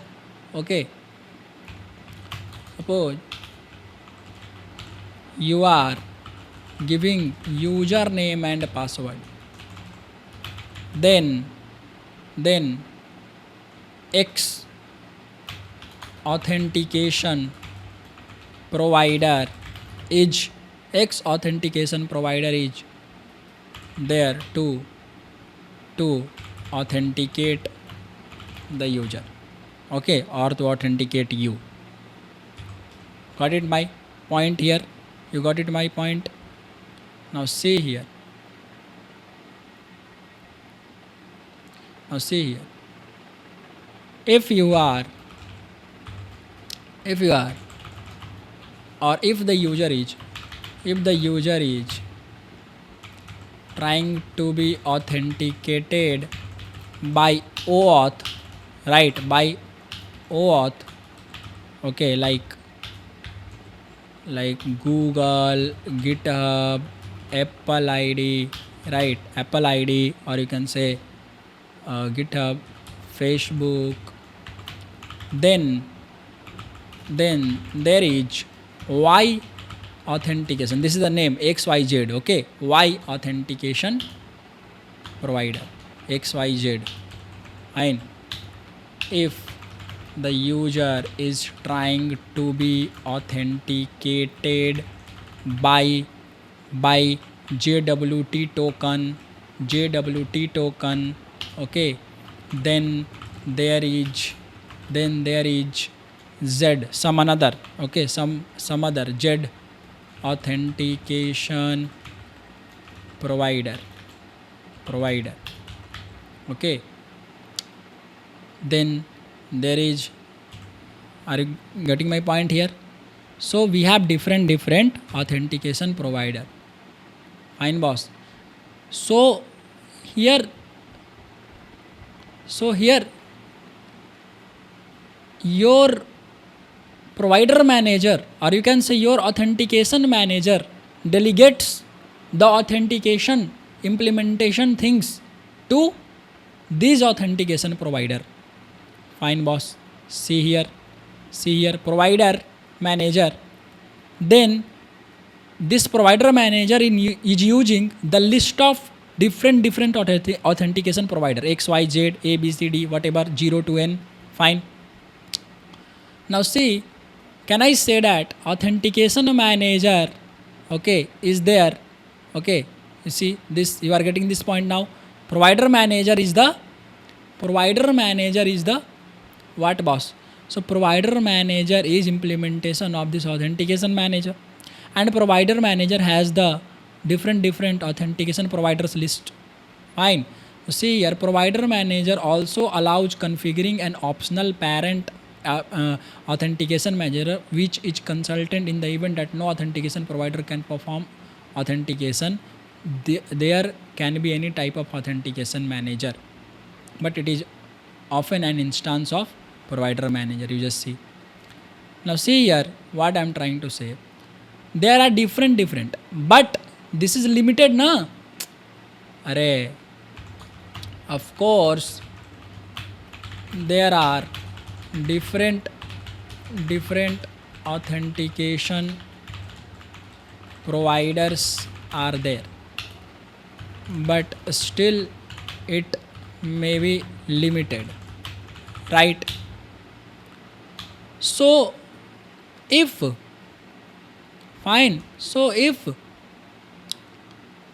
no any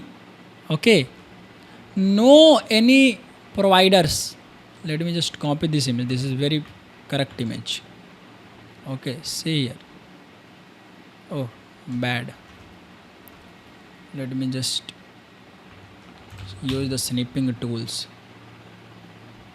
Okay. Authentication provider.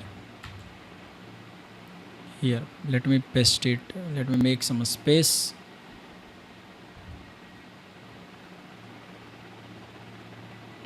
Fine. See here.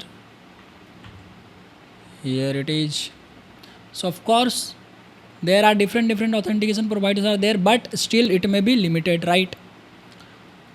Now see, provider manager trying to authenticate your request or authenticate the user by using all of this one by one, right? So here, provider manager, that is nothing but Authentication manager, already telling you since many times. Provider manager, that is nothing but authentication manager, okay, is attempting the authentication by delegating the authentication process, okay, authentication process to these list of authentication providers one by one. So if there is one request trying to authenticate the user, then authentication manager is using these authentication provider one by one in order, in order.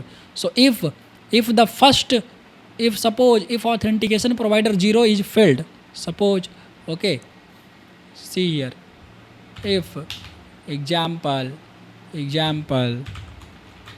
okay, example, if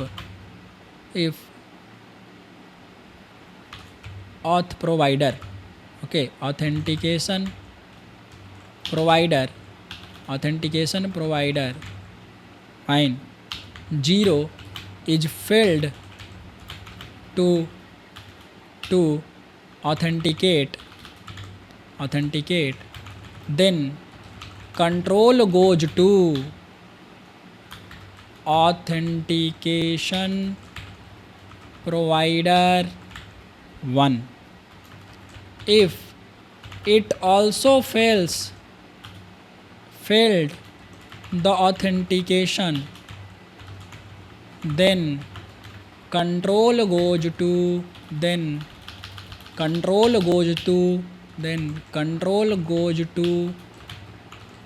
where?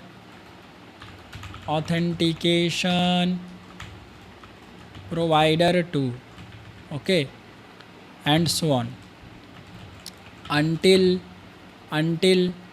not null response is returned, okay, not null response is returned, okay, until the authentication is successfully done.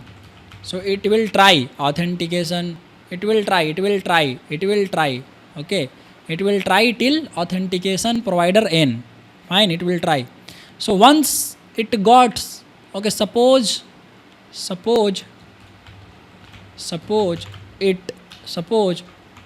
authentication successfully done by the authentication provider 5, then it will return the result to the where, boss? Nothing but authentication manager, and which is nothing but, here you can say, provider manager, right now, boss?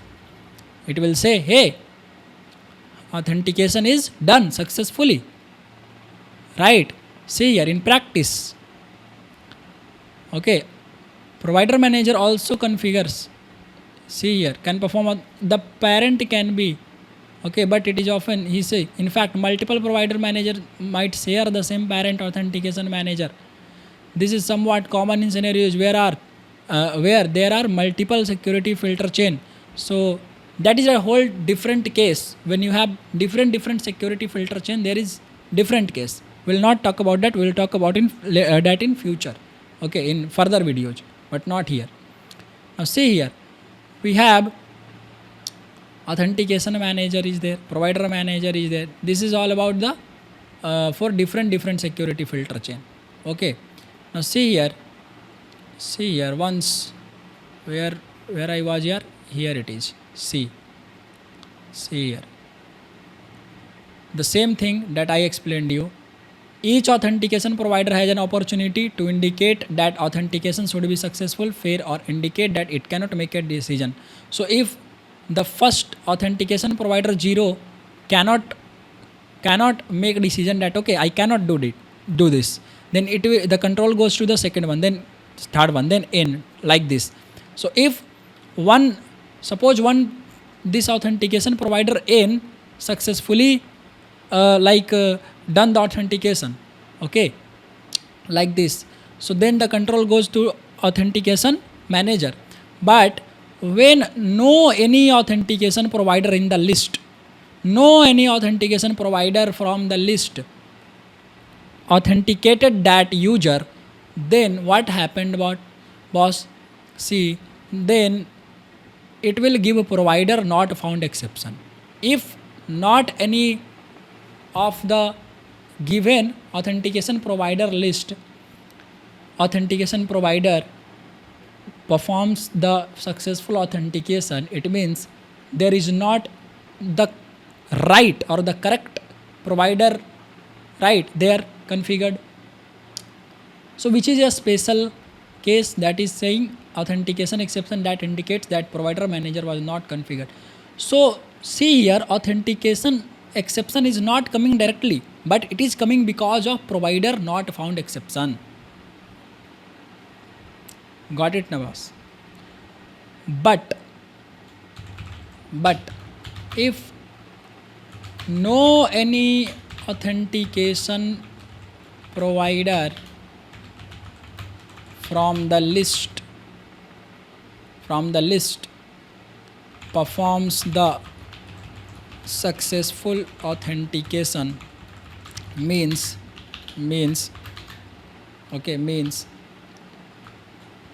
all the authentication providers in the list fails to authenticate the user, then exception will be raised. That is nothing but which exception, boss? Provider not found exception. And this exception leads to raised authentication exception. Got it, boss? So if authentication exception is coming, okay, you should understand that provider not found exception is there. Okay, now there may be another reasons for this authentication exception as well, but yeah, so provider not found exception will be there. I think I have explained it with all of my heart here. So you are getting these points. Please write down in the comments. If you are getting all the points, please write down. Please keep the content engaging, boss. Keep the course engaging. Like I should feel that, okay, you guys are getting my points, right? So here, this is the point, one important point. Fine. Now, okay, done. Suppose okay, by default. Now see here what is happening. By default, provider manager tries to clear any sensitive credentials from the authentication object. Okay, see, this is returning na, boss. When you just go to the authentication provider, you have different authentication providers. See, you have JWT authentication provider, you have OpenSAM ML, okay, you have Remember Me authentication. So you have bunch of different authentication provider. Okay, let me write it for you. Let me mention it in the notes first. Fine, boss. Okay.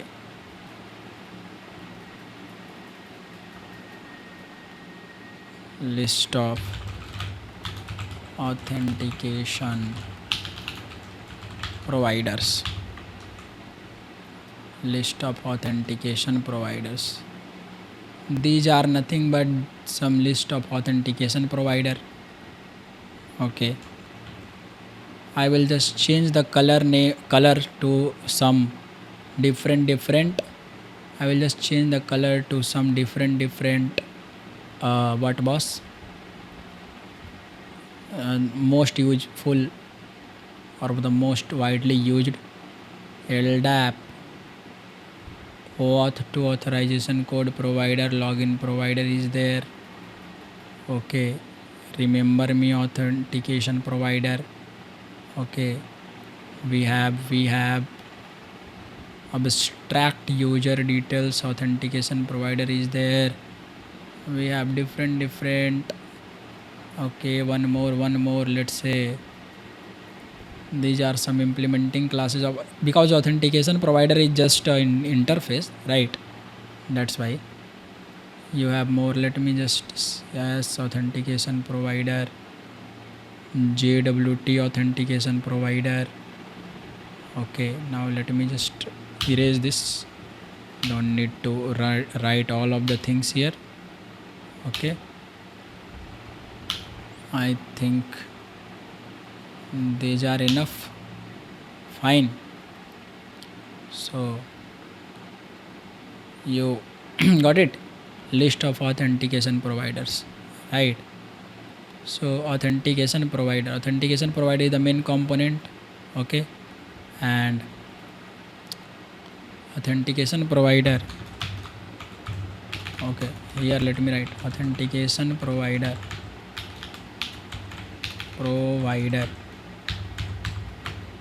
is an interface, and the implementing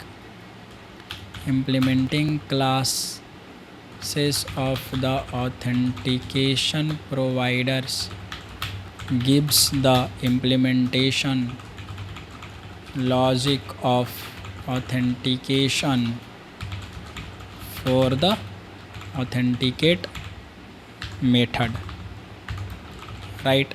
You got the point over here. This is the one main important point.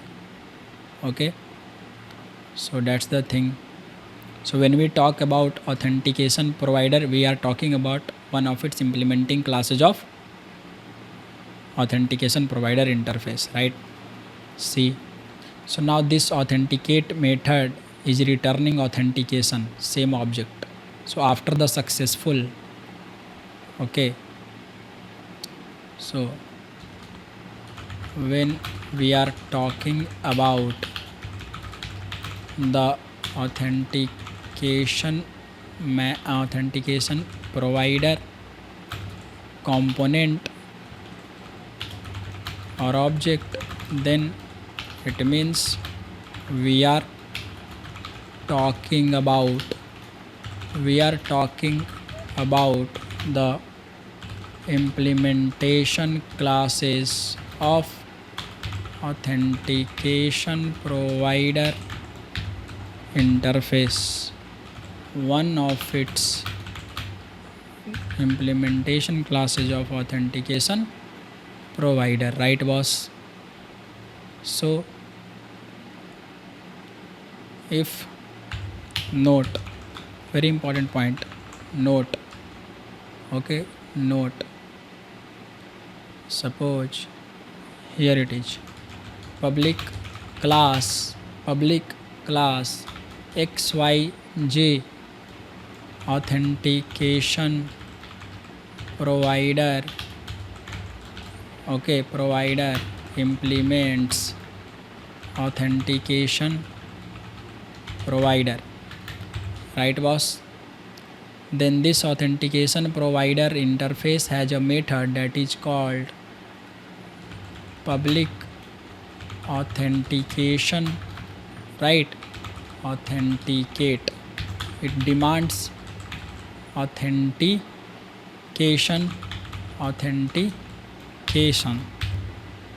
right?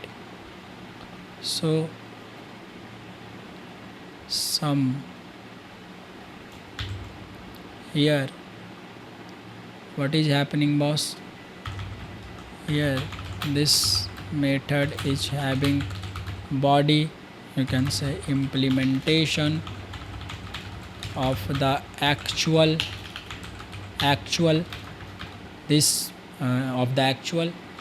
authentication process, fine boss? So here authenticate, it needs authentication object, right? But it returns, right? So it returns nothing but authentication object,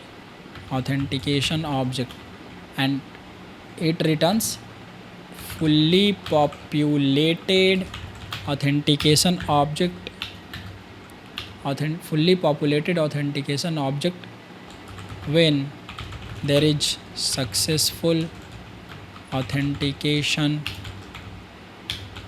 happens, right? So that's the thing.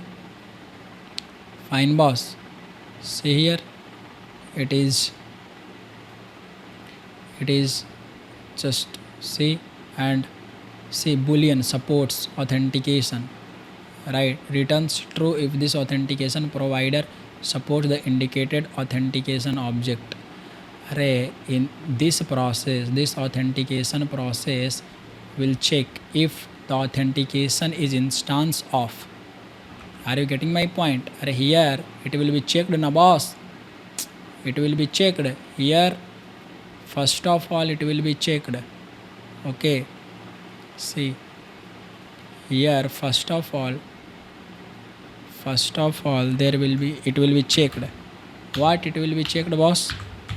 Say checks whether the authentication object, where the authentication can be done by this authentication provider or not. See here how it checks, boss, how it checks actually. So based upon the given request, some authentication object will be created that you are passing, right? So you are passing some username and password things.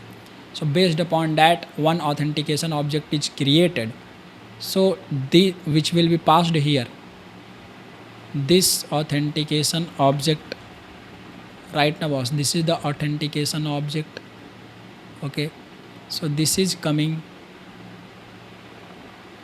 fine, authentication object, okay, coming from authentication manager,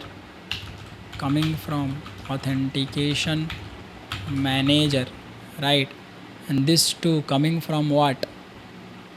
By processing all the things. Now this is not fully populated, okay? This object is not fully populated, okay? Now here the first of all the checks will be done. How? If authentication, that object, okay, instance of, you see there is supports returns true if the authentication provider supports the indicated authentication, okay? So supports method will be called, fine, supports method will be called here. Return true does not guarantee an authentication. See here, still returns true does not guarantee an authentication provider will be able to authenticate the presented authentication object. It simply indicates that it can support the closure evaluation. An authentication provider can still return null from the authenticate. See, the authentication provider can still return null from the authenticate method to indicate another authentication should be tried. You are getting this or not? So this supports method here, if authentication, or you can say checks, first of all checks authentication instance of XYZ authentication provider, okay? This authentication is instance of XYZ authentication provider, okay? Or you can say or authentication here na, or supports what both authentication. Support method is called here or not? Support method will be called here to check, right? Some logic will be there, some logic will be written here. Can you process this? Tell me. Right now, boss.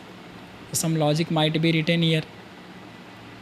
If this authenticate method is returning null,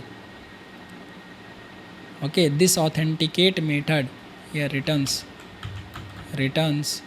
fully populated authentication object, right? It returns the authentication, okay, fully populated authentication object. Now see here, it returns, I already told you, if authenticate method returns null for the given xyg authentication provider, then this authentication provider will delegate to the next ABC something authentication provider, and this process will go on till or you say until not null result and a fully populated authentication object is achieved, right? Are you getting my point? I hope so. So authenticate method will give you the fully populated object, right? Something like this.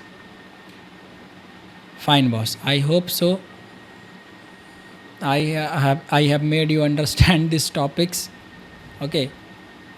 Not tough, boss. Not tough, but little too much. Right? This is too much. That's why you need to be patient while learning a Spring framework and a Spring Security and a Spring Boot. Right? That's the whole bunch of thing. So I already told you what happens if the authentication provider does not any from the list authentication provider does not do the authentication. That what it does, it will give you exception. Authentication exception is there, then like it will give you authentication provider not found exception, which can lead to authentication exception if the authentication fails. That's it. That's the whole bunch of thing here, right? So authentication provider already here explained. So our next topic was like here, let me just see. So provider manager, from here we are starting. Okay, from here we are starting. Provider manager has list of, okay, from here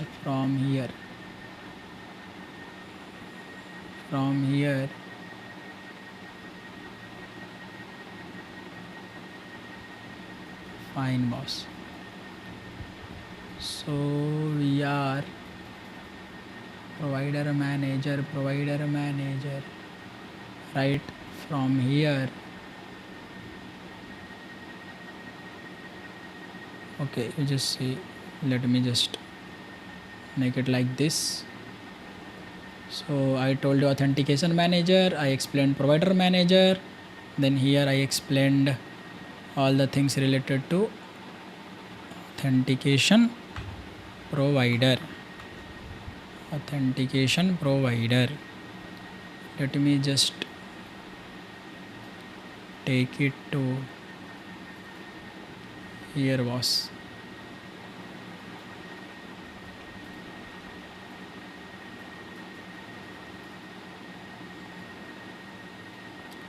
Authentication as a list of authentication provider.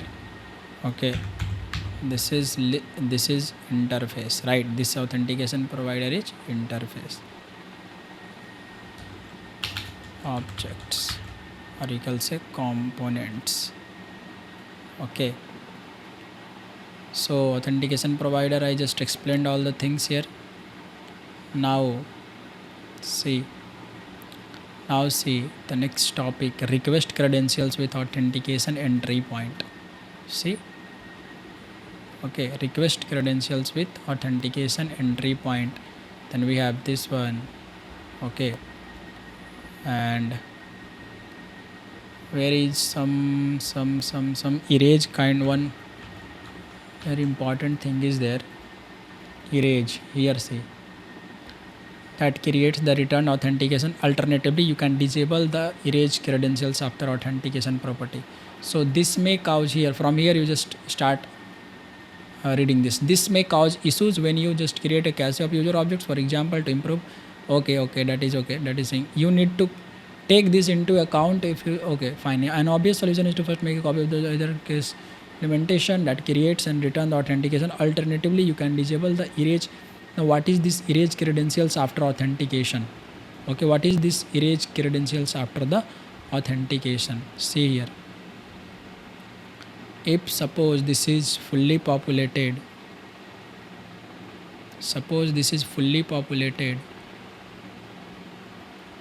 okay, fully populated authentication object. Suppose this is fully populated authentication object, boss. See here. If this is fully populated authentication object, then what I told you here, principal will be there, right? Array user principal, user details, right? Now user details, user details, fine. That okay, this user is blocked or not, this user is having like expired or not, so a number of things. Then you are having what, boss? This is having credentials. Okay, so in the fully populated, credentials becomes null. Means password, right? So now the password is not stored in this authentication for the security purpose, so that it cannot be leaked. At the last you have granted authority.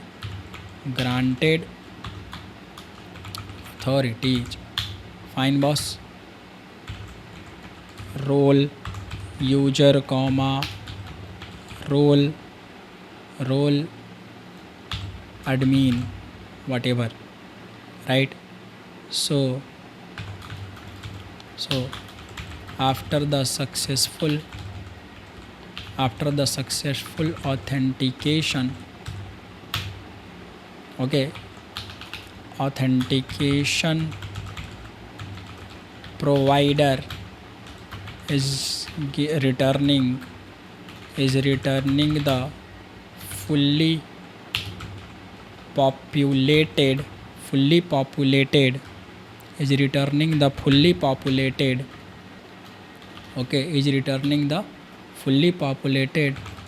authentication object where credentials are erased. Okay, erased becomes null here for the security purposes, so that credentials, often password, or if there is an OTP, then OTP or whatever, okay, credentials, often password, can never be leaked. Fine, that's why. Okay, so here now this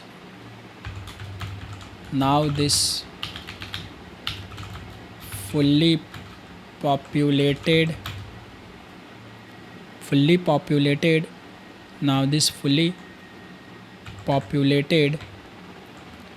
authentication object is ready to be stored in the security context, right, sir?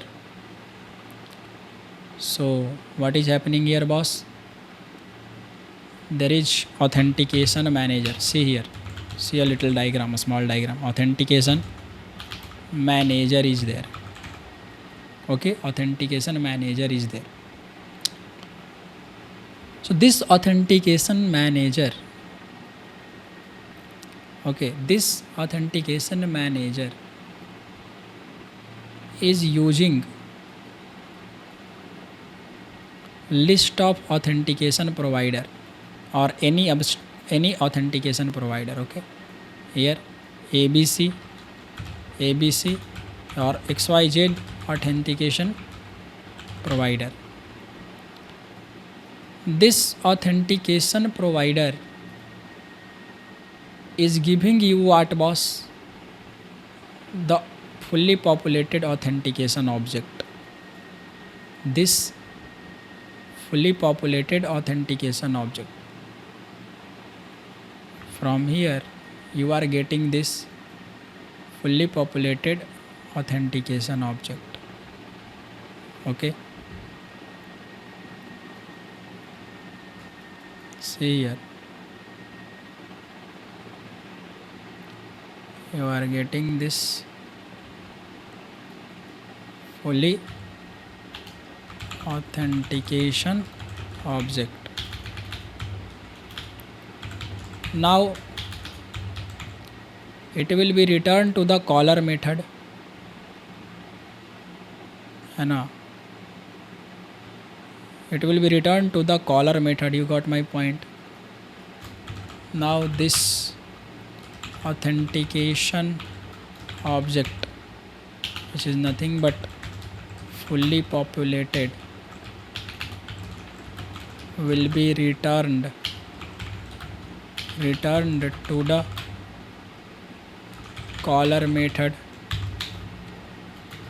means to the provider manager, right now, boss? Means we can say that this authentication object will go to the authentication manager, right? This authentication, suppose you have authentication manager here. Perfect, boss. You have authentication manager here. This is your authentication manager, and here you are giving the authentication object, that too nothing but fully populated, Here you are giving the authentication object. Okay, fully populated authentication object, correct, boss? And authentication manager now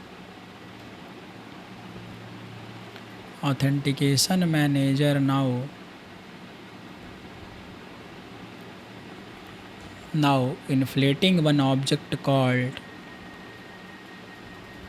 or setting the security context, you can say here, security context object.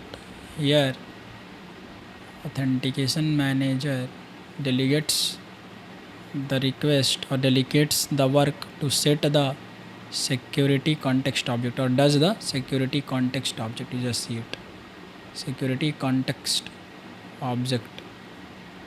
Okay, security context object, here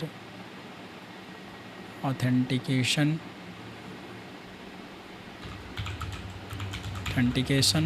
object. Fine, I hope this diagram is now gives the clear explanation. Fine, boss? Okay, now see, in the fully populated authentication object's credential is null. Here it has some details like principals, Okay, like principal, not principles. Okay, it has principal, okay, user details, credentials becomes null, and granted authority, some roles, okay, some roles, fine boss. Here this credential is null, but you can, this is cleared after the successful, this is cleared after the successful authentication, but still you can change the option not to be clear the credentials even after the successful authentication by using one property that is erase credentials after authentication. When you go to the provider manager, when you go to the authentication provider here, okay, in here authentication provider, and you just see, open any authentication provider, let's say JWT authentication provider, and you have erase provider manager, here you will find it na, erase credentials after authorization. See, set erase credentials after authentication, right? By using set erase credentials after authentication, false method of authentication manager. Okay, so see here, got it now boss? This is the provider. So that's the whole thing here. So I explained the provider manager, then I explained the authentication provider, all of the things.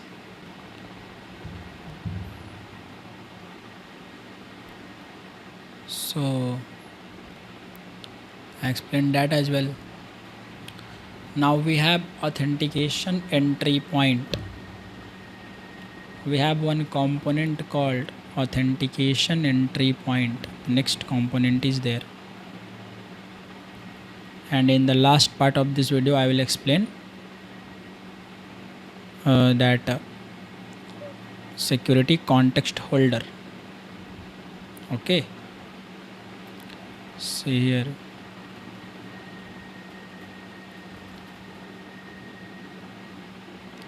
one topic is there, that is authentication entry point component. So first of all, see what is this authentication entry point. Authentication entry point, right?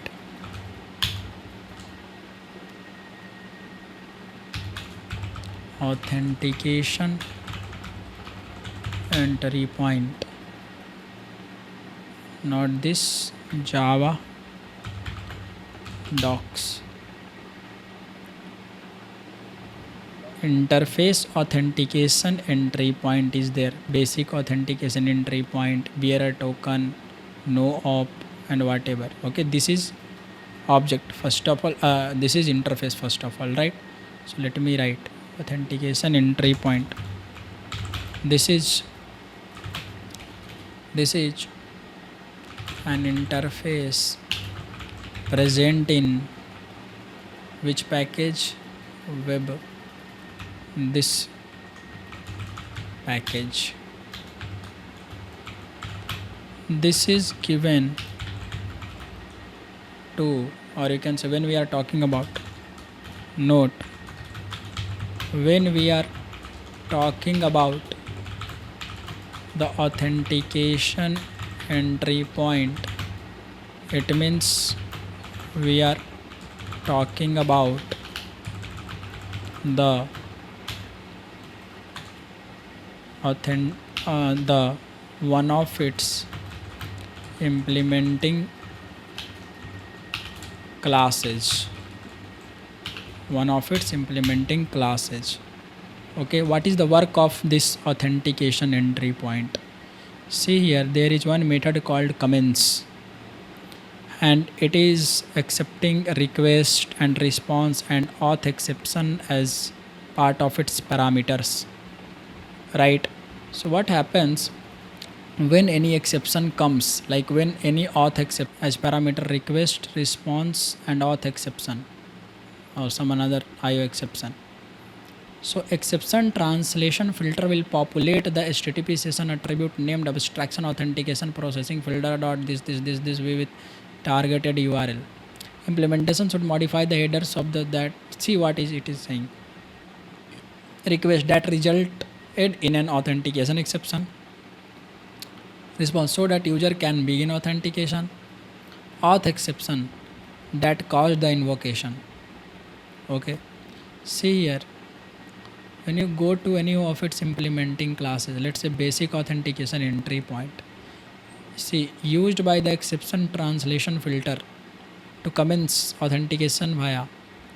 Once a user agent is authenticated using, see, logout requires, what it is saying, when any basic you are trying to do HTTP basic authentication, okay, and if that request or that user is not successfully authenticated, in that case you are getting unauthorized, right? Unauthorized 401.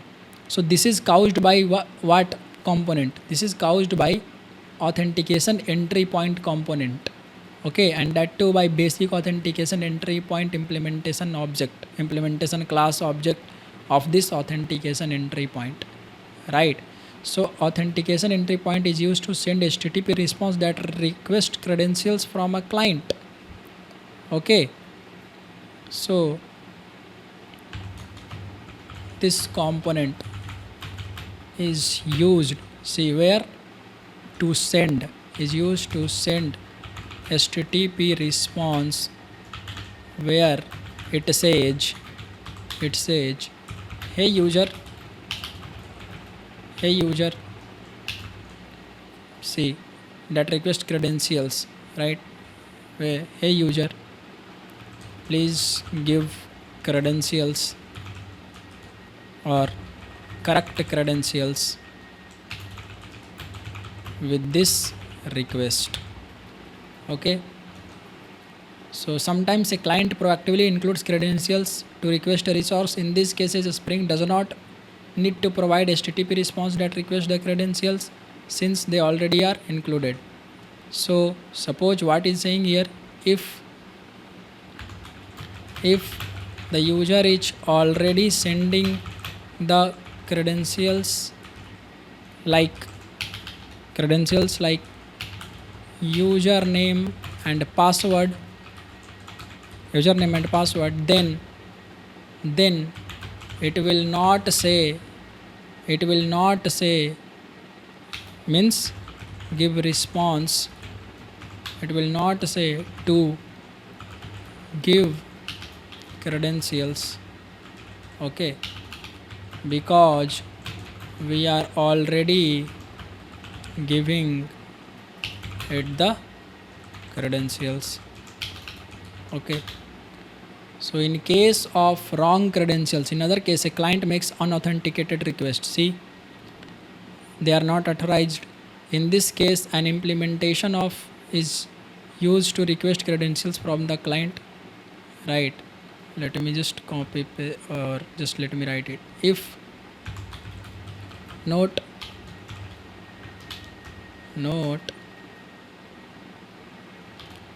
if the client is unauthenticated, the client request unauthorized or unauthenticated, let's say here, if the user is not giving the credentials and hitting the request, then it means it is unauthenticated. So in this case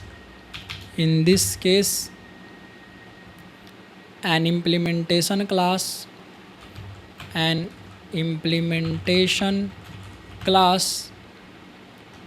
object of authentication entry point will be used to send the required response that says, hey user, please send the credentials, okay, with message like no credentials, okay, with response like, okay, 401, okay, 401 or 1 unauthorized. Right now boss, that's the thing here. Okay, implementation, or see the authentication entry point implementation might return to a, or it can do some another action as well. Okay, so authentication entry point implementation might perform to a redirect to a login page or respond with this www authenticate header or take another action. Okay, so see here,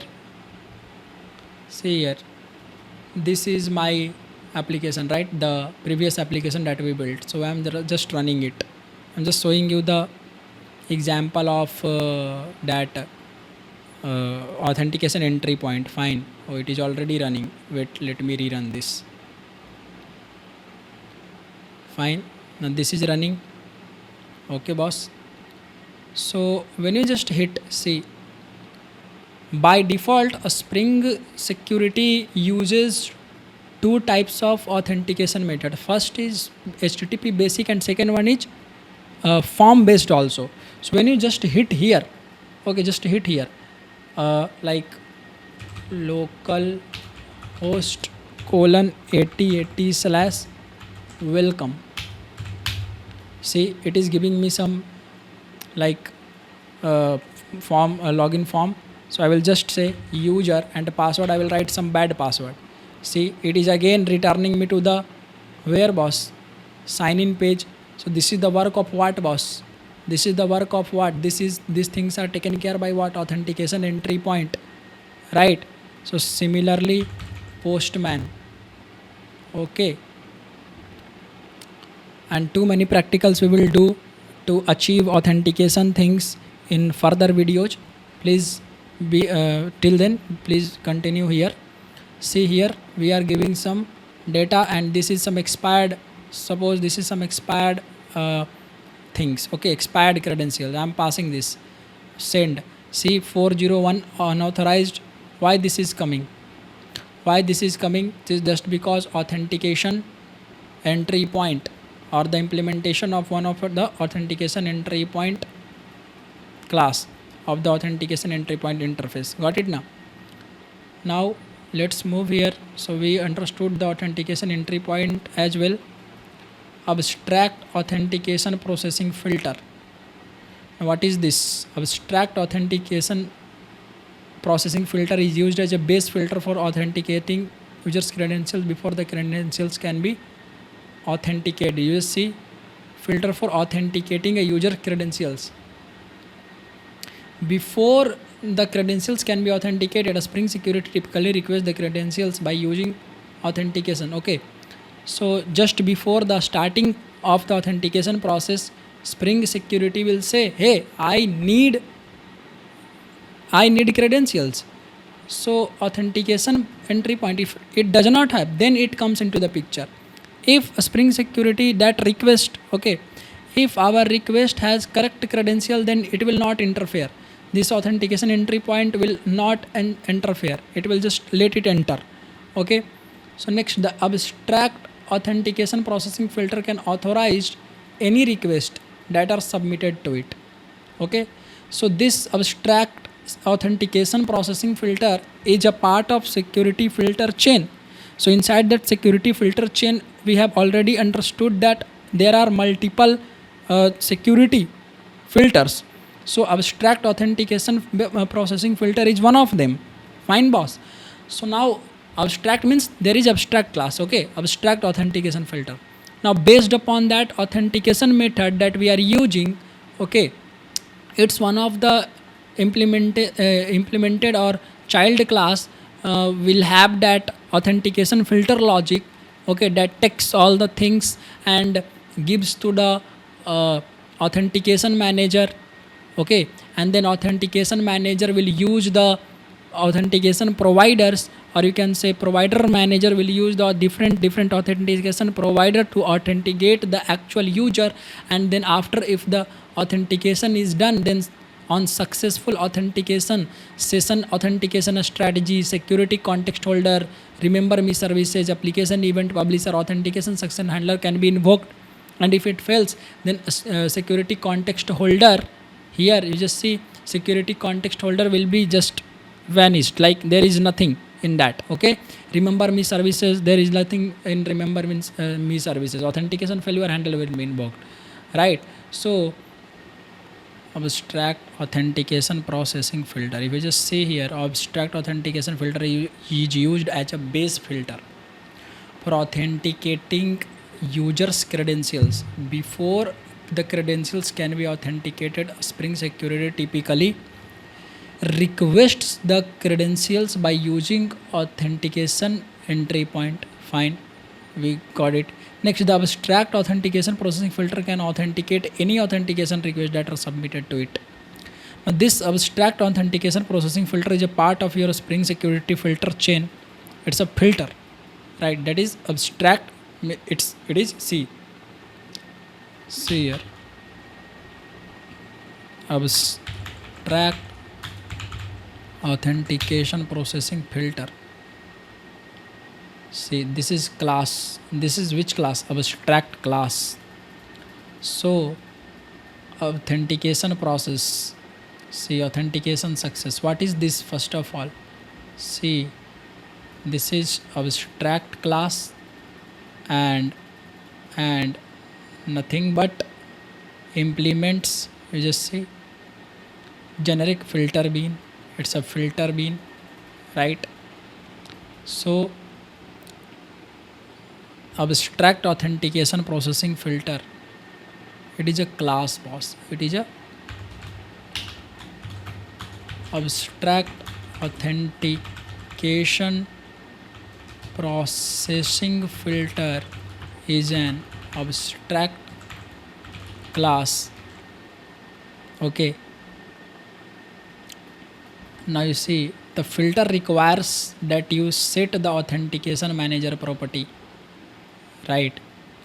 An authentication manager required to process the authentication request tokens created by implementing classes. This filter will intercept. What is the work of this filter? This filter will intercept a request and attempt to perform authentication from that request. If the request matches the set request authentication request matcher, authentication is performed by attempt authentication method, which must implement by the subclasses. See here. So this filter will trap the request. Okay, to do what, boss? To do authentication. So is an abstract class. Okay, it is a part of Spring Security filter chain. Okay, in the Spring Security filter chain, this filter traps the request for authentication process. Fine, boss. Now how? So this abstract class has some method, boss. Okay, some method as well, some child class as well. See here, go to method. See, authentication, abstract authentication, attempt authentication, authentication manager, get authentication manager. So this filter is responsible for doing your what was authentication things. This filter is responsible. This filter is responsible for authentication for processing authentication. Processing authentication. See here. Fine, boss. Abstract authentication processing filter. When you go to the method abstract authentication, now it has one of the implementing, or you can say not implementing, you can say now it has child classes. You just see SAS authentication filter, username password authentication filter, direct known subclasses. It has subclasses, right? See, it has subclasses.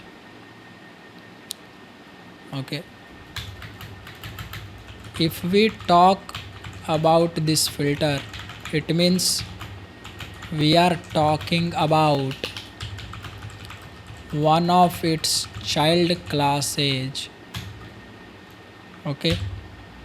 Child classes like this. Fine, boss. Username password authentication filter and any of the things here. The filter will intercept a request and attempt to perform the authentication. See, this filter does what, boss? What is the work of this filter? This filter intercepts the request, and based on the credentials that we are passing in the request,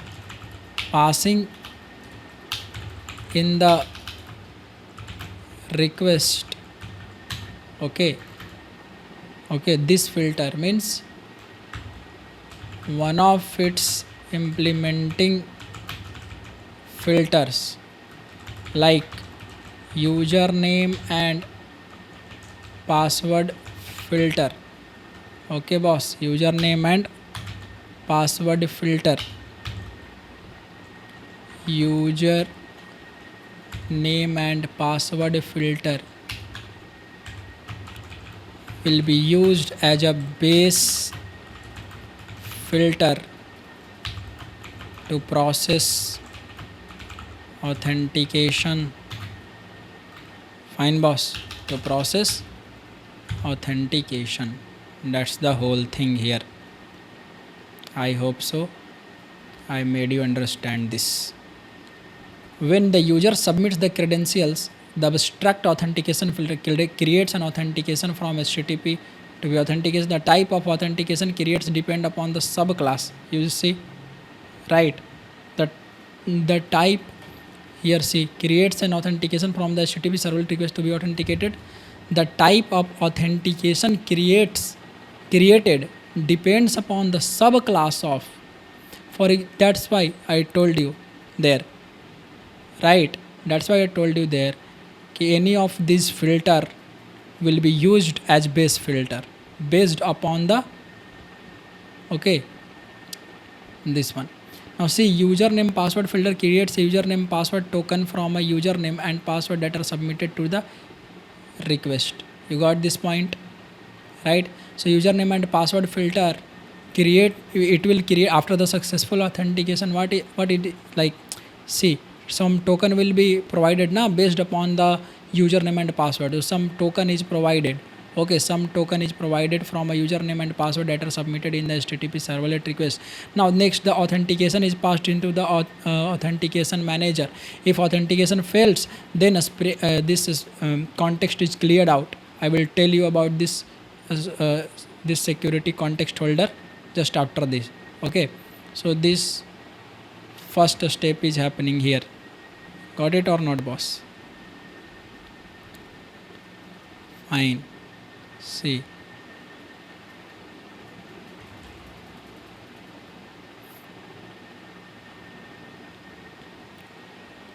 See here. The first step. Number 1. Step 1. Or you just say A. This is A. Okay. Second,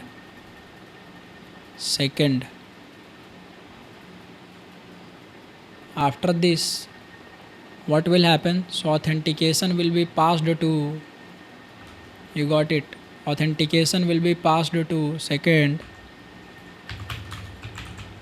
authentication will be passed to the authentication manager. Okay, how authentication will be gathered?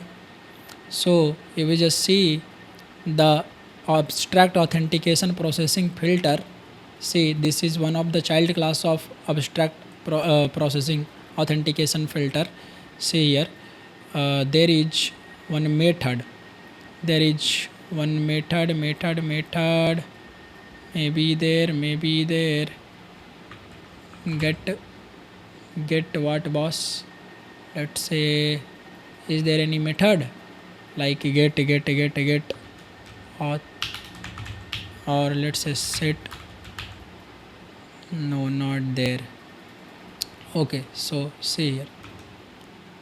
Now the third. Okay, third. What is happening, boss, here?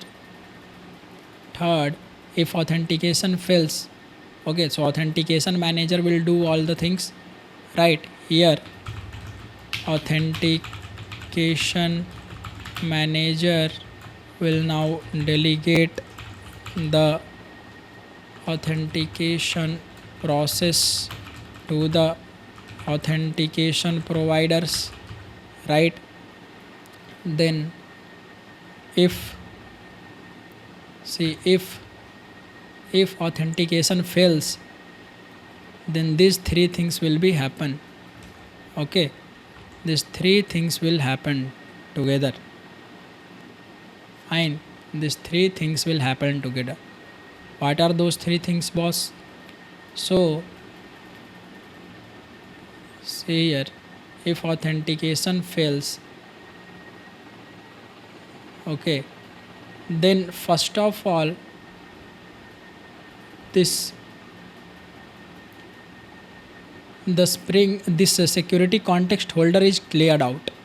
Remember me services. If remember me is not, remember me, remember me services. What do you mean by remember me? We'll talk about this in details in some another video, but here just understand. Actually, remember me service remembers your authentication details, so that you don't need to authenticate each and every time, and you don't need to pass each and every time, okay, the username and password. Fine. So authentication failure handle is invoked. Okay, this is one interface. Okay, authentication failure handle. So on authentication failure handle, we can give anything, like we can give on our required implementation of this method, that okay, these things must be done. Okay, so one of the things here. And if it's successful, okay, if the authentication is successful, but fourth, what case can be there? If the authentication is successful. Then what happened here, boss? See, many things happened. Many things happened. Just see. Many things happened. Session authentication a strategy is notified a new login. Can you see this? So session authentication a strategy is there. Okay, this is one interface. See, so if one, it gets one notification, array someone is logging in, you got it. So session, fine, first thing first, you got it. Okay sir, one thing happened here. Next, what will happen? Next, what will happen? Authentication is set on the security context holder. Okay, this authentication. Later, if you need to save the security context so that can be automatically set on the future request. Okay, save context must be there. See, now authentication. Okay, authentication here. Authentication object will be stored into security context object. Fine, boss. Now remember, we service here, login service will be invoked. One more important point, you got it. Okay, then application event publisher is there, which publishes some event on successful authentication. If you want to publish some event, then okay, here if you want to publish any event for a successful authentication, then you can use this. Okay, then success handler is invoked. Okay, success handler. So here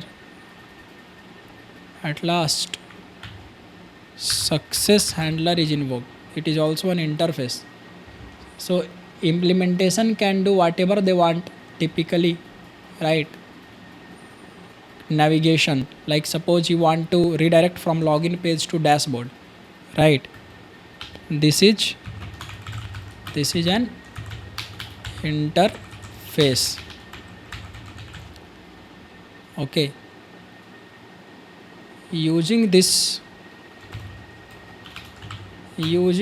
implementation class of this authentication handler, success handler interface, you can write logics like कैसा logic आप लिख सकते हो? You can write logics like forwarding the user to the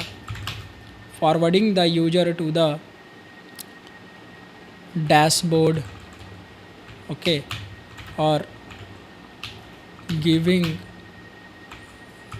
user some required data as per requirement of the application.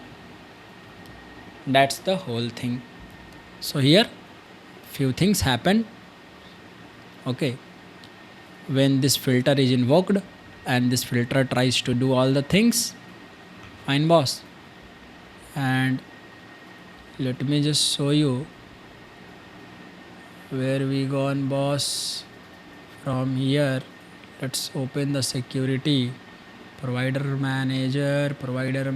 Where is the security? Spring Security docs. Spring Security.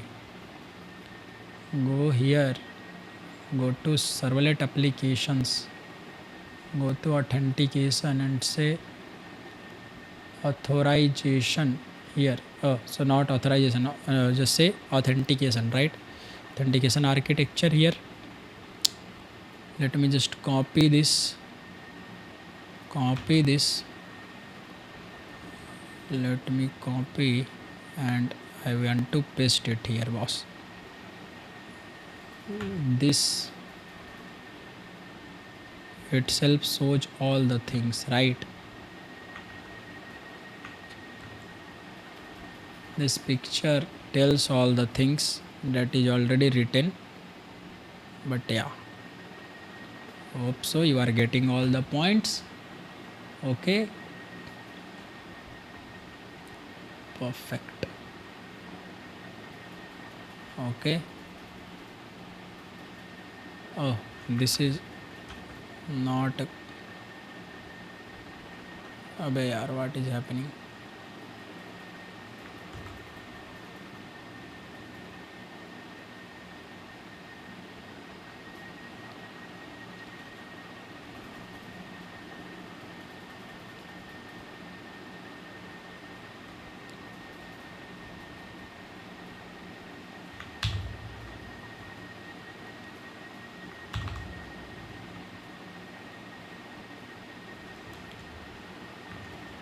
Snipping tool,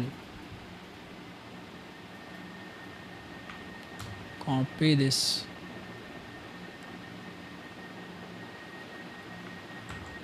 paste it.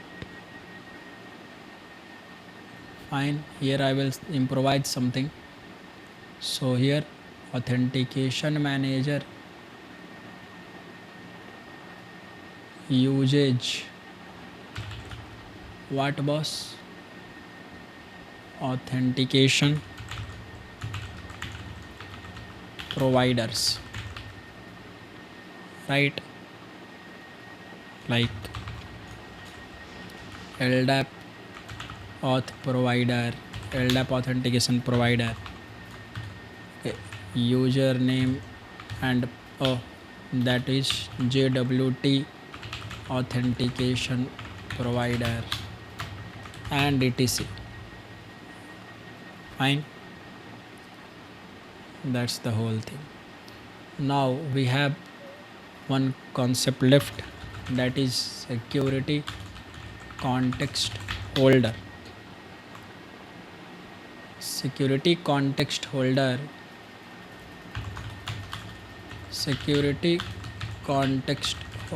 is one of the main component of Spring Security.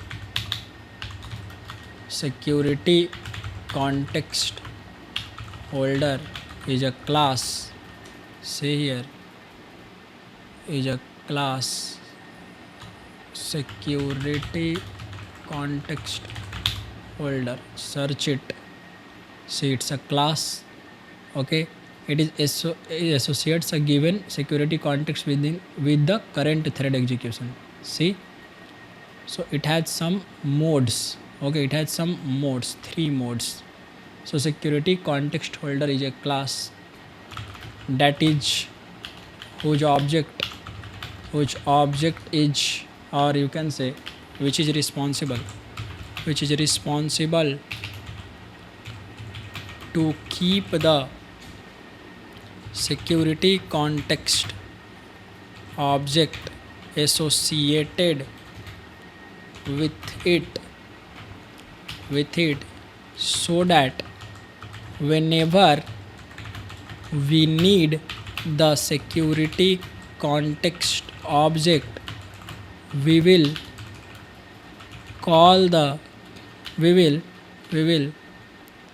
collect the security context object from security context holder. So security context holder is acting like a container. Fine. Now see here,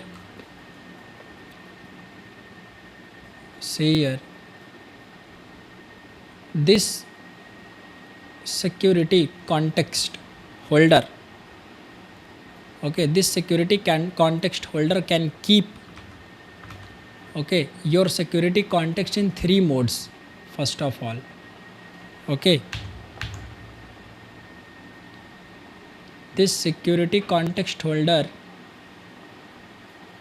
fine, this security context holder can keep our security context object in 3 modes. That mode is very important, boss. A, we have, see, a security context holder mode global. Okay, we have mode global.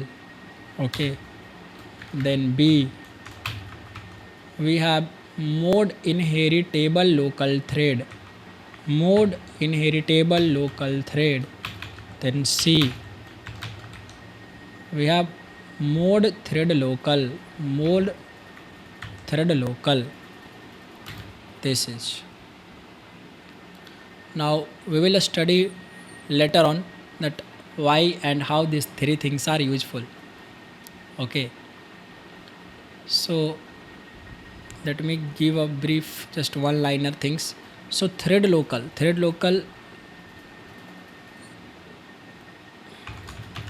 it keeps the security context object in a thread local object.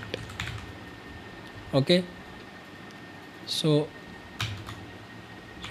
through the current thread local object we can access the security context object via the utility class, that is nothing but security context holder. Okay, we have this one, inheritable thread local. Okay, this mode shares the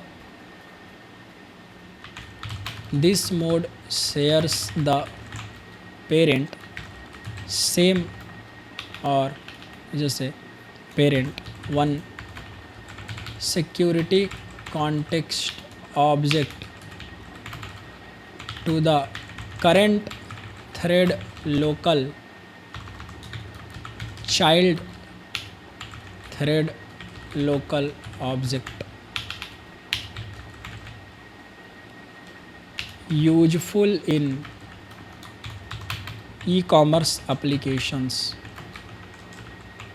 Okay, streaming applications and etc.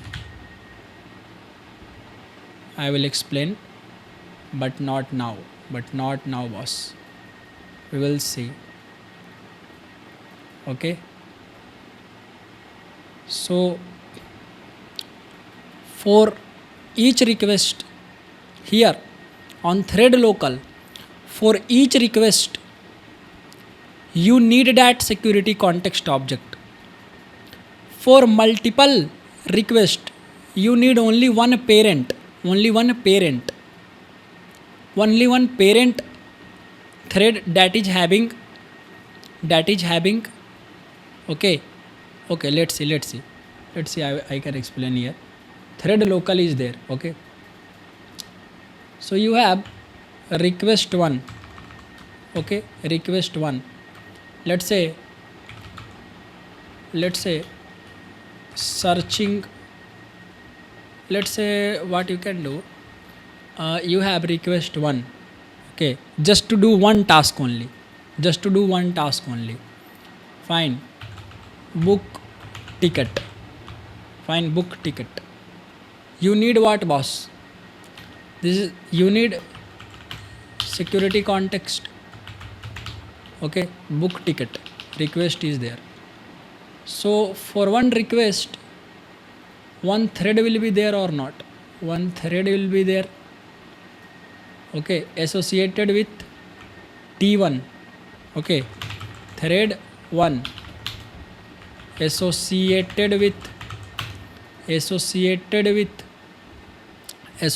with security context object, है ना. Authenticated user means authenticated user can only book the ticket, request 1 on IRCTC platform, okay, train. You got it? This is the example. Now if you want to cancel the ticket, still you need to, okay, request to cancel ticket, okay, on IRCTC. Still there will be one another thread, not the same thread will work, na boss, one another thread. So T2 thread 2 associated with the current security context object authenticated user. You got it? So with each request you need to associate, every time you need to associate the security context object. But mode inheritable thread local, what this does, see here,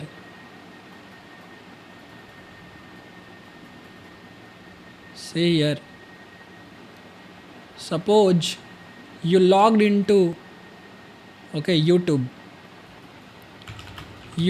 example, okay boss, you logged into a streaming app, let's say YouTube. So T1 or request 1, first of all you hit the request to login, right? So there is thread 1 T1, okay, T1 thread 1, okay, it does the login things,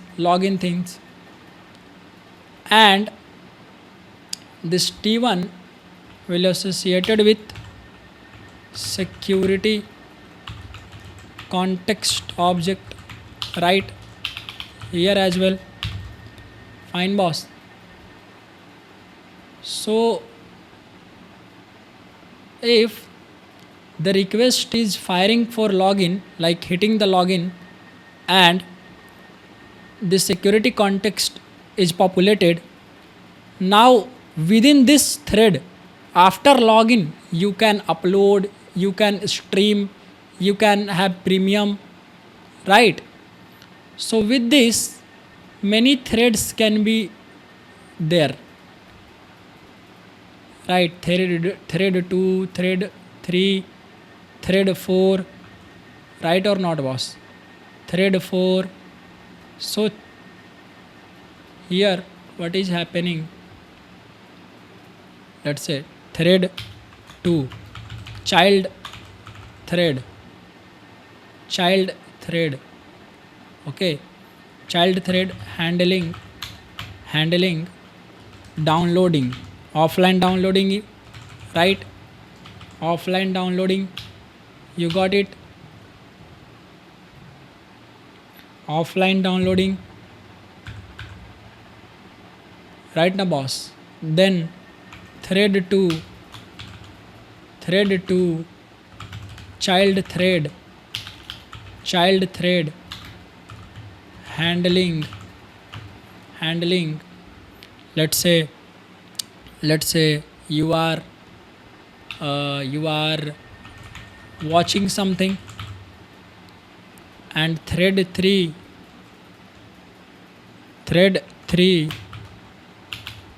child thread handling a scrolling, handling fetching, okay, handling fetching the videos, okay, more videos on the screen, right?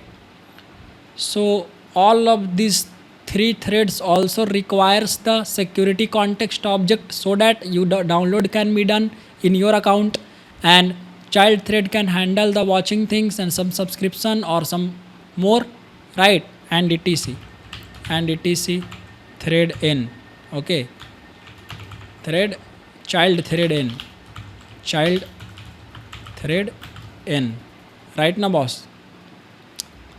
So this all needs the same security context object, so they share the parent, okay, this t1, here t1 is parent, t1 here t1 is parent thread, okay, all the child thread will inherit, okay, will inherit the same security context object. Fine boss. Then we have one global, right? I will come to that,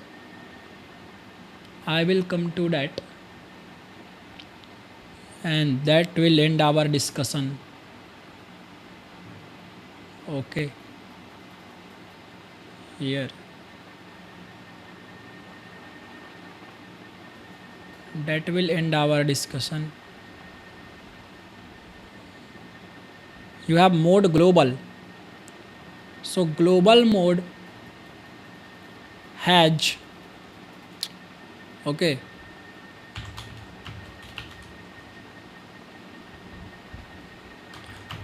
it has only single security context object that is globally available,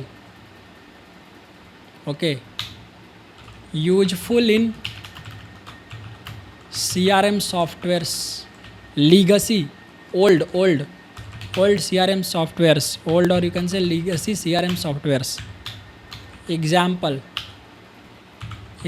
boss, see the example. McDonald's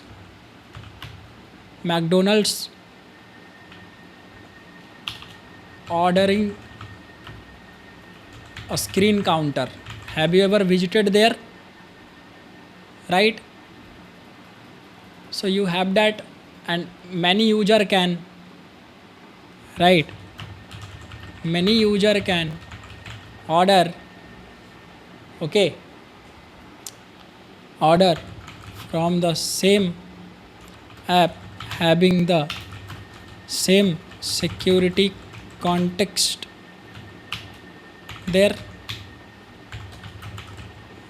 The app can generate order details, bills, and can do lots of other admin tasks like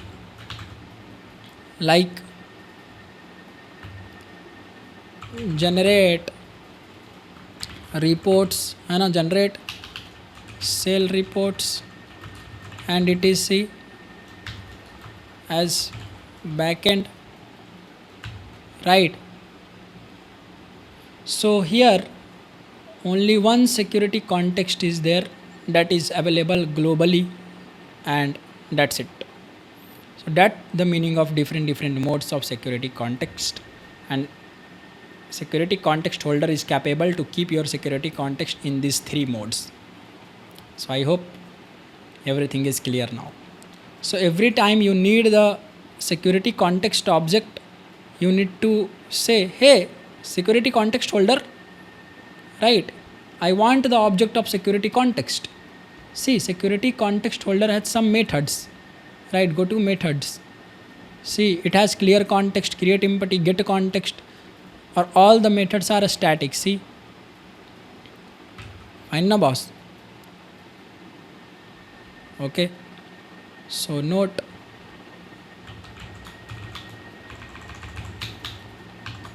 whenever we need the security context object, then we can collect it by calling the static method of security context holder class. That method is nothing but get context. Right, this class has also methods for clearing the context and see here, setting the mode of context. Right, setting the mode of context means a Spring context. Okay, setting the mode of security context, but not the Spring context. Yeah, security context and etc. That's the whole thing. So it looks like your security context holder looks like what, boss? Looks like here. Go here, see, it looks like this. Fine. Security context holder looks like this. So I hope this video brings lots of value to your learnings, and thank you so much for watching this video till the end. Thank you so much. I'll meet you in the next video. Bye bye.